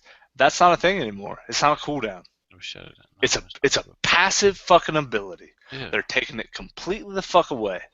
Well, And now your It's finishers. not passive, man. It is now. In Legion, it will be passive. It's no longer a cooldown. Your finishers will allow you to enter Shadow Dance. And more of a proc than. It's far more of a proc. All right. You're absolutely correct. They So are turning I'm gonna sub say this. on its fucking head. So I'm gonna say this: we're at the near 2 hour and 30-minute mark. Nuh-uh. Yeah, we are. We need to fucking start. Is this podcast one? Right? Does anybody have anything interesting to say about the mage? No. There's not a whole lot interesting about the mage. They're No. I think basically that most of the visuals are going to be what's most interesting. Shadow They- Priest. they like the way it's Fire playing and everything. Shadow Priest, Builder Spender. No, Shadow Shadow Priest. Builder Spender Shadow Priest build up is way different. a Shadow Priest is proc. becoming metamorphic. burns all your energy. Builder Spender. No, Shadow Priest is becoming Demonology Warlock. Okay. It's called Void Void Form. form? Void form is metamorphosis. Yeah. But Builder Spender. Trying to keep that insanity up as long as time. Druid, Balance, Feral. No, balance is getting fucking totally turned upside down. There's Well, no yeah, longer a swing Balance bar. is- There's no longer a pendulum. It's a Builder Spender. It's one of the Builder Spender Diablo shits. That's Yeah. what's going on. Balance It's more akin is to how enhancement shaman energy will look also, or power. balance is turning into use this ability on single target, use this ability on AOE. Yeah. Balance, I think, is losing. I really admired Balance, and I really wanted to do Balance. I just didn't have the time between my other classes. There's a bit of depth left, but not. It's I don't. Fair enough. Yeah, There's still time to learn it if you want. 100 boost. fuck Feral. I give a fuck about Feral. Well, Feral's not changing. Feral just. No, it is. Savage Roar's going away. It's going to be Oh, baseline. It's a talent. Or yeah, you're right. It's going to be talent. Yep. So. And there's going to be talents that are equal to it. Yeah, it's next gonna be. They said there's gonna be a choice. There's not gonna be a choice. There never is a choice. Very rarely, like Very rarely is there a support choice, yeah. talents. There's a choice. When there's a damage like damage boosting or damage reduction talent, there's never a choice. All right. Like, use it And then all like that's- that, except in different ways. so Rep Pallies, and I'm gonna give a shout out to my friend Womp Donkey. I didn't see this, but Judgment causes a 6-second, 30% increase in damage. Colossus Oh yeah, Colossus Smash. Damage went to on. your 100% cooldown Colossus spells, Smash. basically. on Judgment. Not basic attacks. They've done a lot of I didn't that. see this. Yeah, they've Basically, done a lot of Ret's not changing except for this thing. This is like the complete most bullshit thing ever. Like they're doing this for a lot of classes, like having these little Colossus Smash windows. I don't like Yeah, it. but the Warriors it is the most versatile because it works on all of their damage. I don't give a shit. I don't like it. that. Nobody likes windows. Nobody For likes example, the Mongoose Bite only works on other Mongoose Bites. Nobody likes a window where this is the point where you can do damage, and then you're like, this is why, because, oh, I get to fucking blow my load. I gotta pull my resources up until this point. I'm gonna blow my load, and then for the next 10 seconds, I'm like, oh, well, it's fun to be here. Well, it's a 10-second cycle then, Having a really essentially. good What it time. comes to. Well, I mean, no class is the Occasionally. epitome of that as the Feral Druids in PvP. I got, I'm gonna blow it, and then Yeah. I'm gonna do nothing for the next 2 minutes and 40 seconds. Yeah, the kings Definitely. of the money shot, right? Yeah. They are the kings of the money shot. The money shot. Yeah, dude, they're like, Yeah. "Bleh." Yes. Yeah. Yeah. that's like- and And then so, they're done. so for me, there's a lot of classes that have these little 4-second Colossus Smash windows where you have increased damages, and that's like very Diablo-esque. Almost all the classes in Diablo have these little 4-second windows. You keep these little 4-second buffs, and you try to worry about that. I don't like that in WoW. I honestly don't. I don't like that in WoW. I love it in Diablo because it really fits. Well, Diablo is a very short segment game. Like you can zone or you can log in and play it for a very short period of time, and that's totally cool to have those really short. Like that's just the theme. in WoW, I want to log in and play it for 6 or 7 hours. So why don't you give me a 6 or 7 hour play style? God damn it! I just kill everything. Yeah, pretty much. No, I was just typing. So Rhett's pretty much staying the same. I don't have a lot to say about Warlocks. Warlocks, I mean, Demonology is getting fucked. I wish I knew more about Warlocks. I think that none of us Warlocks really is we're gonna have to wait to see. Sean, what do you think? Sean is the closest to Warlock that we have. I really think we're gonna have to wait to see. What do you think about Demonology? Is it? It's completely revamped for the spec. So again, we're gonna have to wait and see. It's not even close to what they're doing right now. From what I've heard, it's essentially Beastmaster for again, exactly. But again, we'll have to wait and see. I don't see it. I can't. I don't want to say it's going to be like this or be like that because they're making so many fundamental changes to it that yeah. Dude, Richard fucking Stokes just texted me. Bullshit. Is he watching? I don't. He says, pet it, grow a beard like a real man, like Sean and Eric. Stokes! Fucking love you, bro. Oh, man, I miss you so much. Can I tell you, buddy? I cannot grow a beard past right here. I can't. Yeah, and I love you, and I will. I will kiss you. So, like, fuck Warlocks. Those guys are out, but they're getting screwed because of Demon Hunters. Everybody knows that. And that pretty much wraps it up for us, right? That's funny. Wow. What is that? Hold on. Let's see what our time is. We have viewer questions still. No, there's no viewer questions. Yeah. Nobody, we didn't post that shit. We're at 2 hours and 33 minutes right now. Let me put it on the forums right now. I'm gonna put the viewer submitted questions for episode 9 on the forums we right can do now. that. We can come back as a We supplement. should make a forum section for it. Honestly, we should. For a podcast. Probably should, yeah. So, well, I think we're done, actually, fellas. We have done I think we're done. 2.5 hours of fucking talking about WoW shit because but there is a lot so much shit. We actually glossed over so much. We could have like dwelled on things so much. Yeah. We really tried hard to make this thing move on. We didn't do any dwelling whatsoever. Yeah, we didn't dwell at all, and that's our dwelling is our forte. Richard Stokes. We could run shit in the ground so hard. Oh, listen, we at one time and still are considering naming our guild the Horse Beaters. We know how to fucking beat a dead horse, all right? All right. So, fellas, good night. I'm Nutguard. I'm Nutguard. You hold my phone. You're not leaving yet. You hold your damn horses. Sean? Your moms and dads say bye. Yes, I do it. Arian, it's so lovely for you to have you here, and we appreciate your presence as always. Yep. Toodaloo.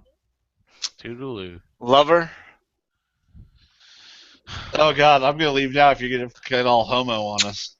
I love you so much.